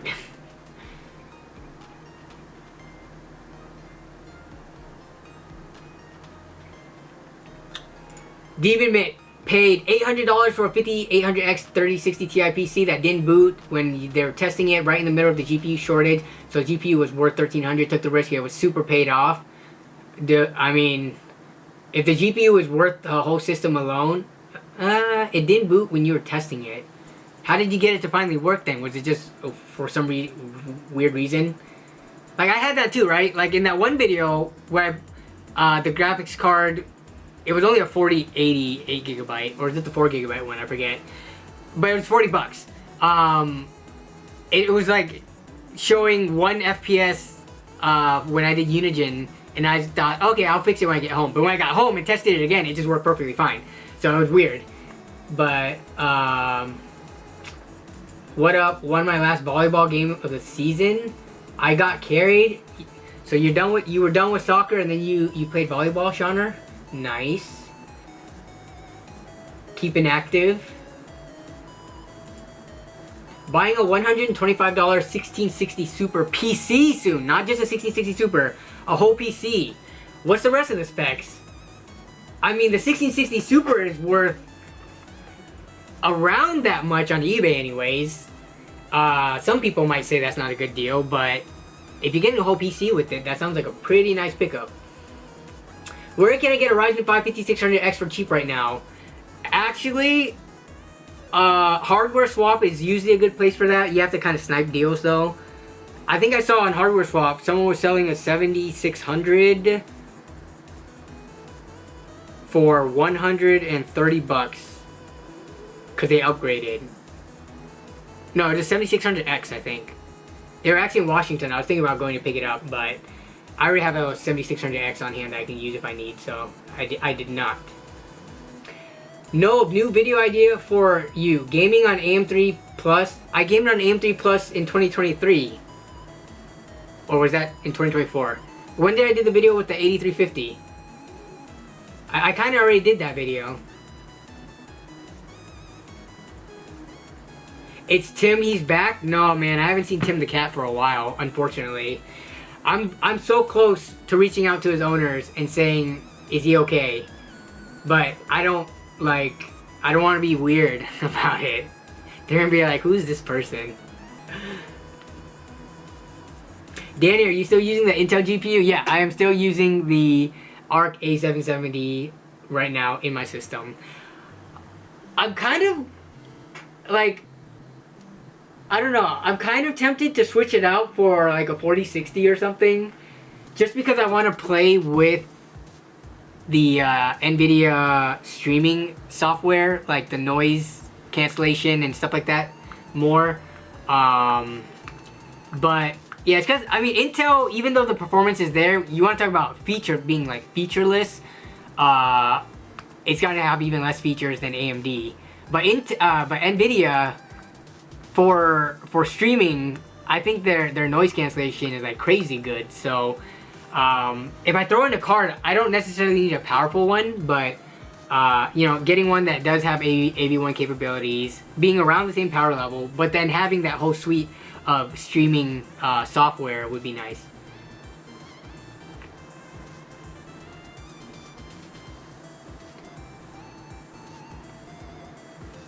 Oh, you're still playing soccer? Okay. I don't remember if you said the season ended at some point, but soccer and volleyball, this dude is active. And he goes hunting. What doesn't Shauner do? Sometimes they get too far on the weeds on whatever subject their video is about, and it's hard to stay interested in the entire video. For which one? Wait. Who are you talking about, Patrick? I grew up in suburbs, Kansas. Who are you talking about?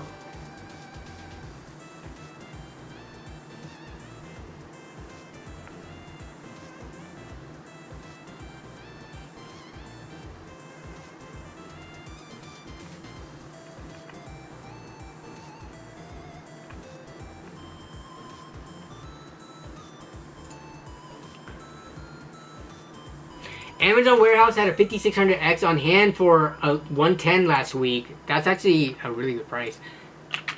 Really good. It's a good price. I take back the really part. Because you can get a 5600X right now for like 140 something. 140. Okay. Dang.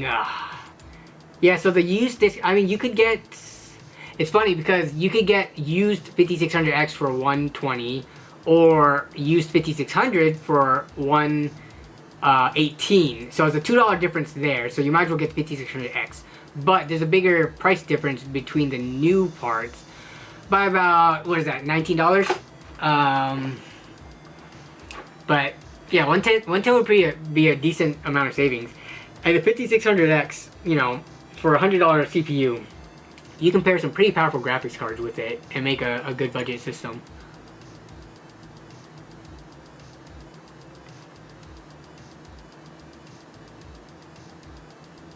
Oh, I was supposed to get to, alright, we're looking at, first of all, James Ray posted this. Progress pictures of his spaceship PC. The main picture is the best 3D model I can kind of, so I'm trying to figure out what this is. Does this look like paper mache? Let me see. So there's paint. Okay, there's the ship. And then there, you cut that out so that you can have that.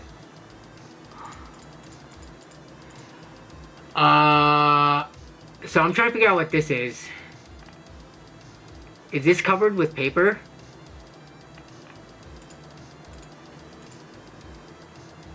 Oh, this is a 3D model?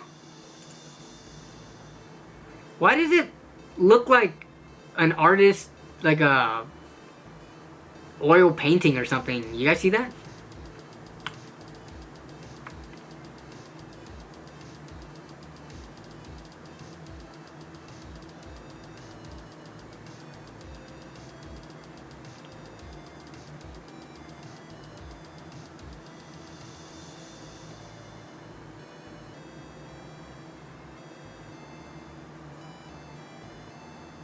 Yeah, every bit of shine screws the image.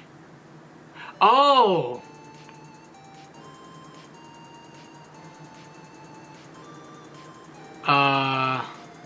Is this from like, you're trying to do like 3D scans, right?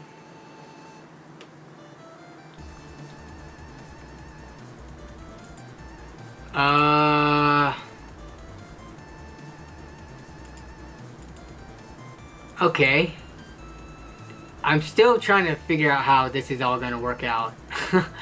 Just looking at that case and that cooler, but...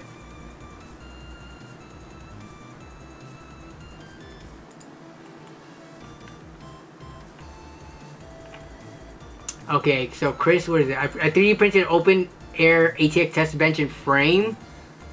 take a look at this.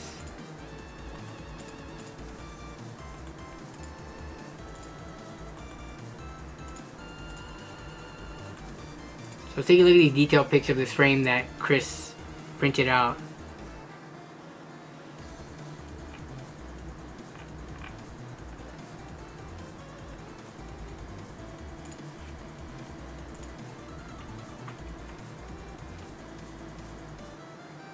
Chris, I don't know if you're still in chat, but did you print this yourself?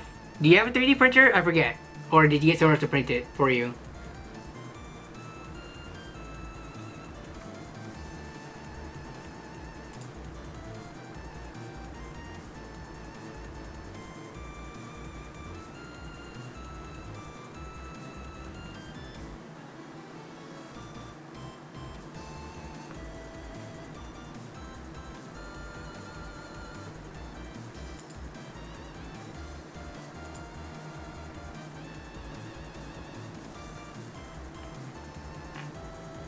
There's the 3D print layers.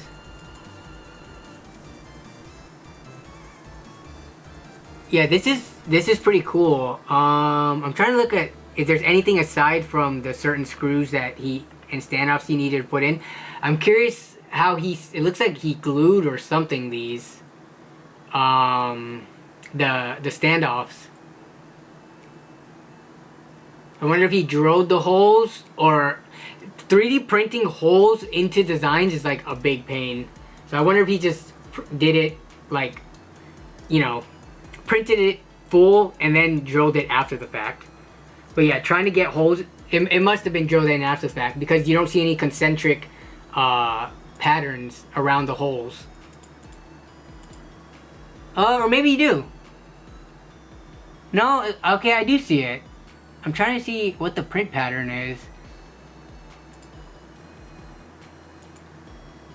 Oh no, okay. Wow, so he printed the holes in there.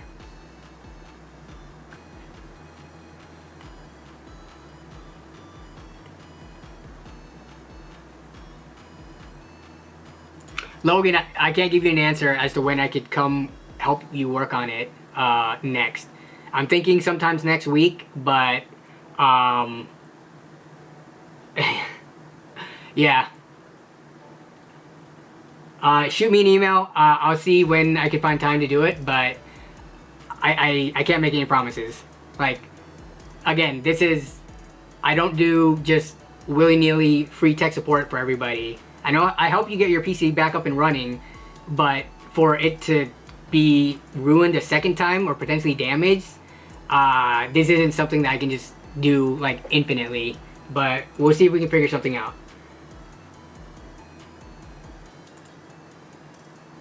He did the standoffs and pushed them in.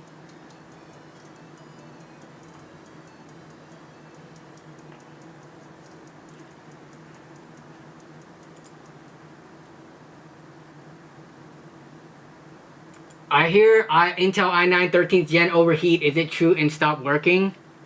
Not if you have a proper cooler for it.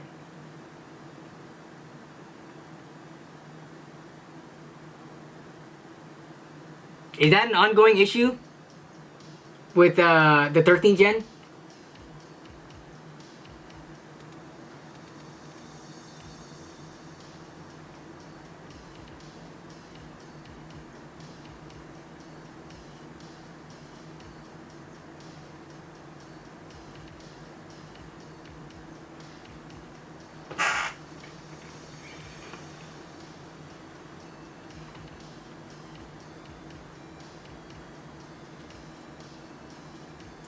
Yeah, but I thought any of the problems that they were having, didn't they like put out BIOS versions to update to like fix it? Or am I thinking of a different, or is that AMD and a different generation and platform?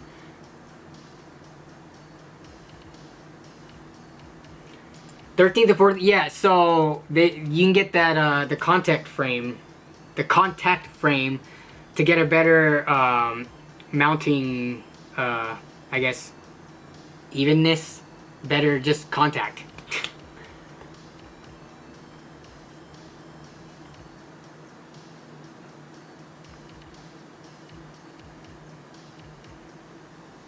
Gotta go play Enlisted with the boys. Yeah, for sure. Take it easy, Shauner. Enlisted? What game is this? That's not... Enlisted game. Squad-based multiplayer, tactical, March 2021?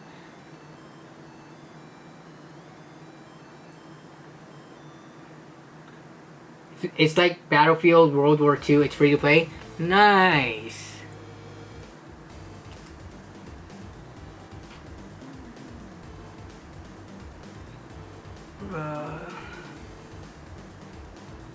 Free to play, huh? Might need to look into this. If it has private matches, could be fun for LAN. Always looking for new stuff to play for LAN. I play it so I can play with my cheap ass roommate. Is it not a good game? I mean, if it's fun, then it's whatever. Though there are a lot of decently free games to play, I feel. Oh, it is fun? You have a good time? Okay, that's good. Okay, what are we looking at here?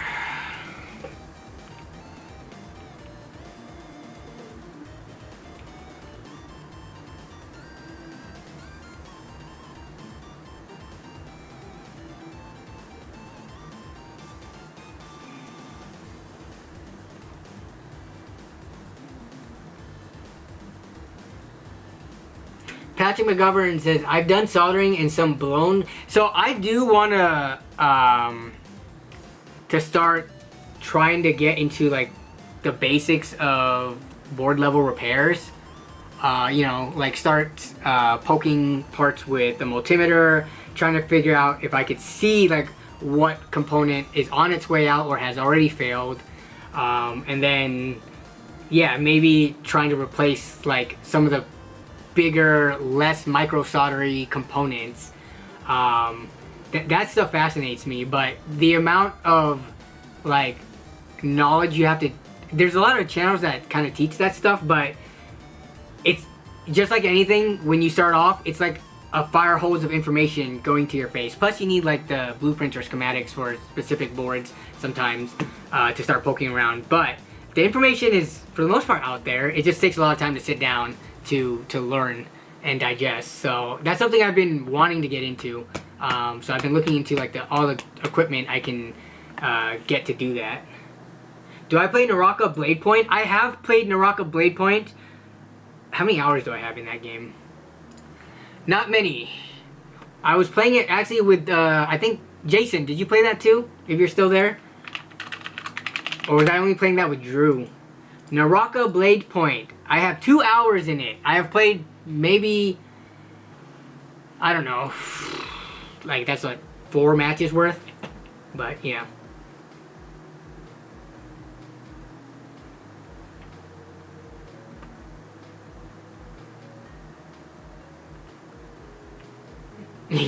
Yes, I'm not gonna make specific political statements one way or the other, though I will say that I think most people agree that there should be a cutoff age for the President of the United States. And for a lot of different political positions, I don't think many people would disagree with that. I think that's one thing most people would agree on in the divisive, you know, country that we live in. That was not me. Well, really? So I was just playing that with Drew. But did I even play that with Drew? I gotta ask Drew now. It might have been with Casey and some other people at LAN.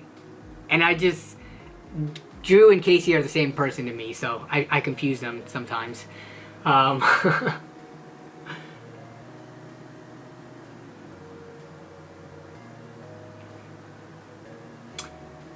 Can we just legalize pot law? I don't care who does. Yeah, I don't know. I'm not going to pretend like I'm an expert with weed with regards to how much more damaging or less damaging it is than other things that we already allow, like alcohol and cigarettes. So, yeah. But, I mean, I'm not against it. I'll just say that.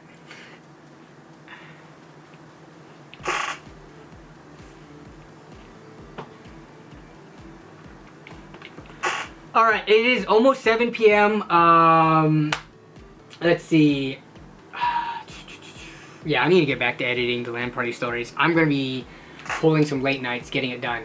But the part 1 of LAN party stories releasing today is like, it's like a ticking time bomb now. There's no more me delaying it like a week or two. Like, it has to drop this weekend. So I have to get it done. So yeah, I'm gonna just hang out for the next 5 to 10 minutes, and then that will be that.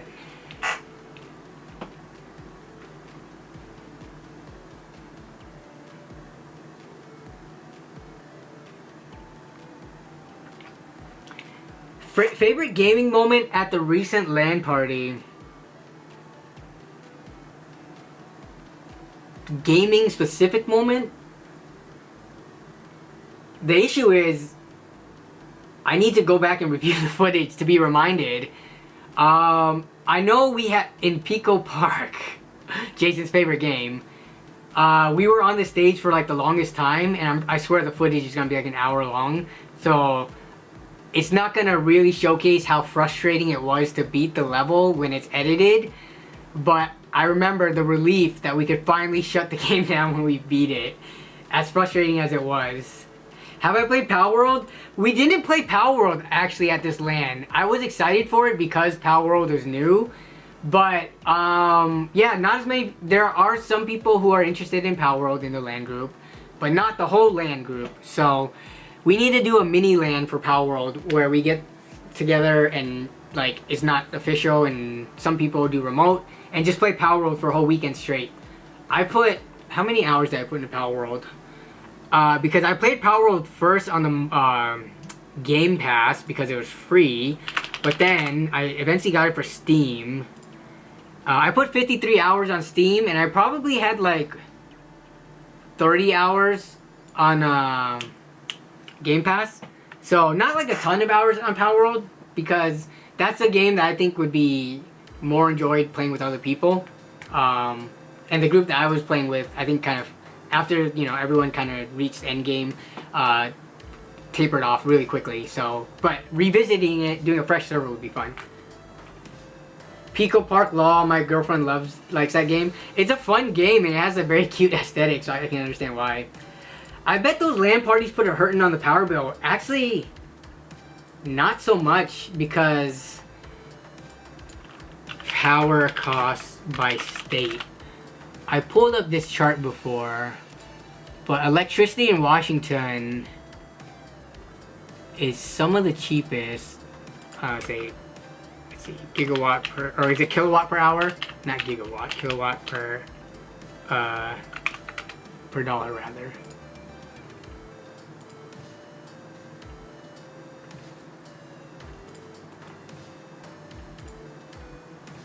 It's kilowatt hour per dollar. That's what it is. Retail prices. Yeah, so Washington State is in the dark blue. Oh, they don't give the exact numbers on this graph. It's really cheap in Washington. Like, actually, so it looks like the Northwest region is relatively cheap. Dang, California is that expensive? Texas is, I thought Texas would be more like in the middle, like yellow, huh? Do you think Power World is a copy of Pokemon? I think it's heavily inspired by Pokemon, but I will say this about Power World.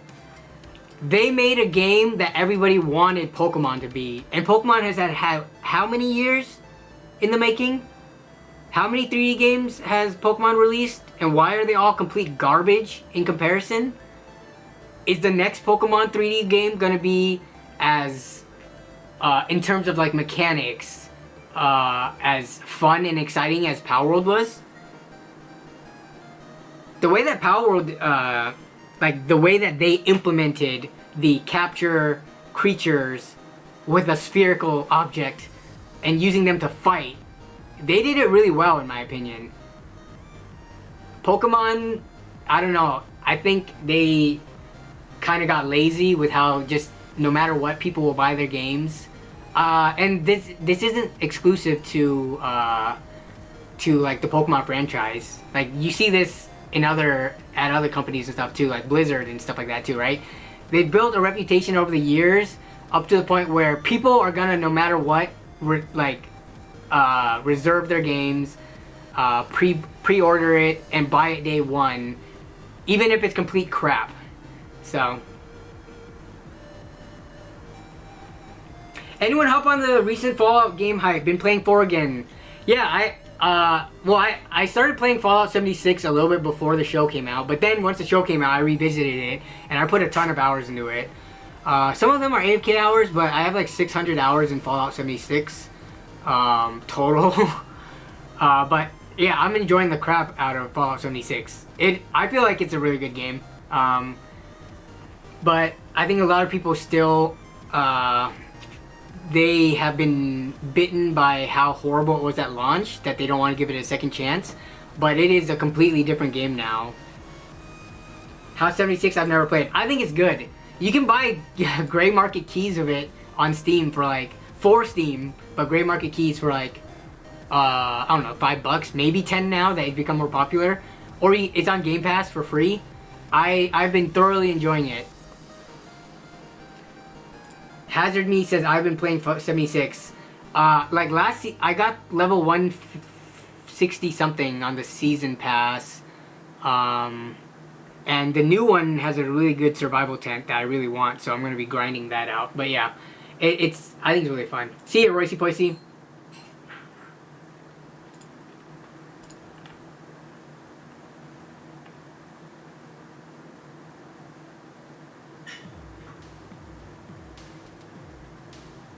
Do people still play Power World? It did fall off relatively quick. I mean, a lot of games do that, especially if it's not like a true live service online game. But let's look at the player count. If we look at the player count on Steam charts, right now playing 13,000, 24-hour peak 25,000, all-time peak 5 months ago. Dang, it's been out for 5 months. It does not feel like it. 2 million. Can we look at other charts? Like, let's look at a random popular game. Baldur's Gate. How many people are playing Baldur's Gate? 64,000, 75, and 800,000. That's pretty different.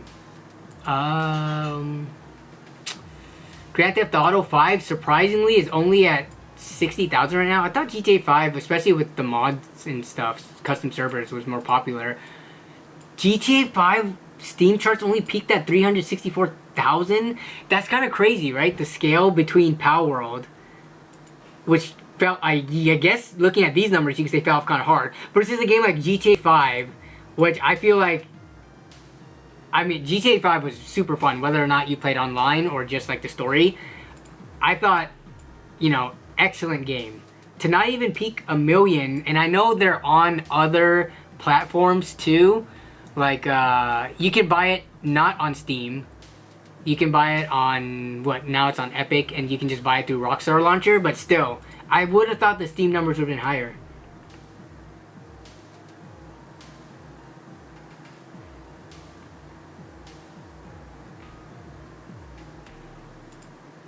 That's funny that you say that, Patrick, because that's the exact reason that I do like it.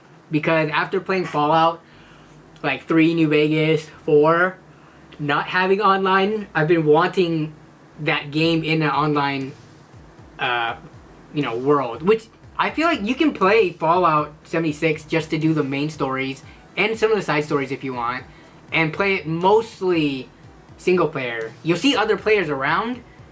You can probably just treat them like NPCs, ignore them, never join a group, or play a private world if you get Fallout first. But yeah, I don't know. I'm a person who likes grinding in games though, so that's probably why I like it.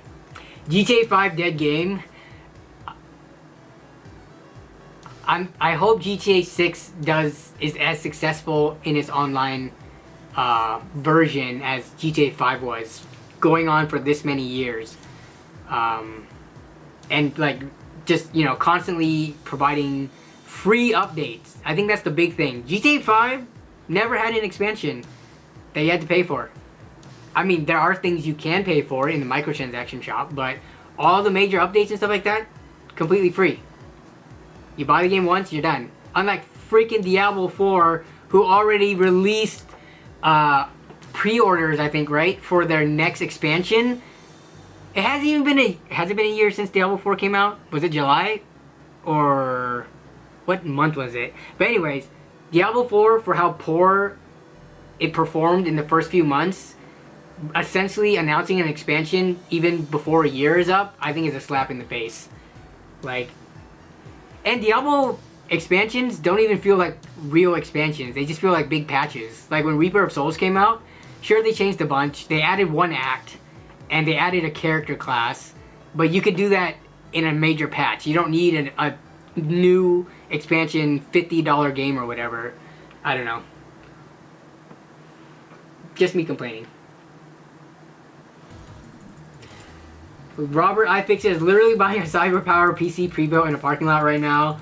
They're on a budget style. Did you bring a power supply to test it, or a battery power, a UPS or similar? I finally started playing Witcher 3, liking it so far, taking a break from WoW, so you're working through your backlog. Witcher 3, there was something I didn't like about it. How do I explain it? Because it's an open world game, you know, it's a hack and slash open world game, role playing. I couldn't get into it though. Was it because, do you guys feel like anyone who played Witcher, the combat is clunky? Like when you think of like combat in games like God of War or like Assassin's Creed or like, I don't know, what other open world role-playing games are there. But you compare those to like The Witcher 3, it just doesn't feel as fluid and I guess good when you're just like fighting stuff. And the horse mechanics also, yes, the horse mechanics too. I mean, when did Witcher come out? Witcher 3, was that like 2015, 2014? So it is an older game. I'm curious if they were to make the next Witcher. If they are, I don't know if there's going to be another one. If it will be like on a newer engine that improves on all those things. You've put in a bit over 1,700 hours over 9 months. Are some of those AFK hours though? But that, I mean, yeah, that is someone who is playing one main game, it seems. It's a cheap 2008 CyberPower system. What does that even look like? What did a CyberPower system look like in 2008? You should post a picture on the Discord, just so we can see. I'm curious.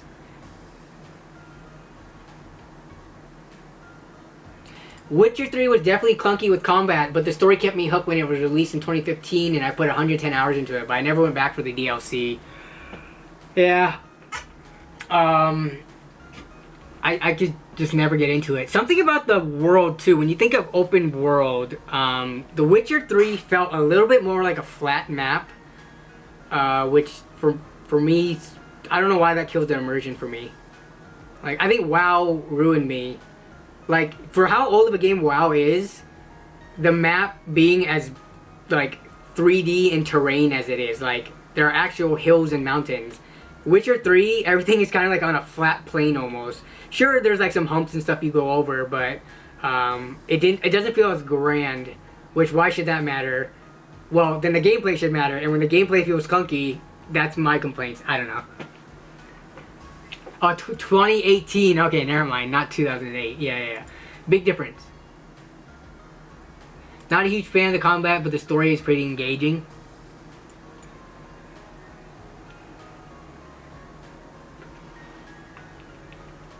Alright, I gotta get back to editing this LAN Party Stories video. Oh my goodness. I'm looking forward to releasing it, but I'm not looking forward to the sleepless nights ahead of me. So, you guys, thank you as always for a successful stream. Be on the lookout for the next video. If you haven't watched the recent video that dropped today yet, for whatever reason, YouTube didn't give notifications, or I guess if you don't care about the LAN Party Story series, then whatever. But yeah, LAN Party Stories, I'm trying to get it out by Saturday, and if not, then Sunday. But please, I'm trying not to get it out on a Monday, because I would rather have people have the weekend time to like watch the full video.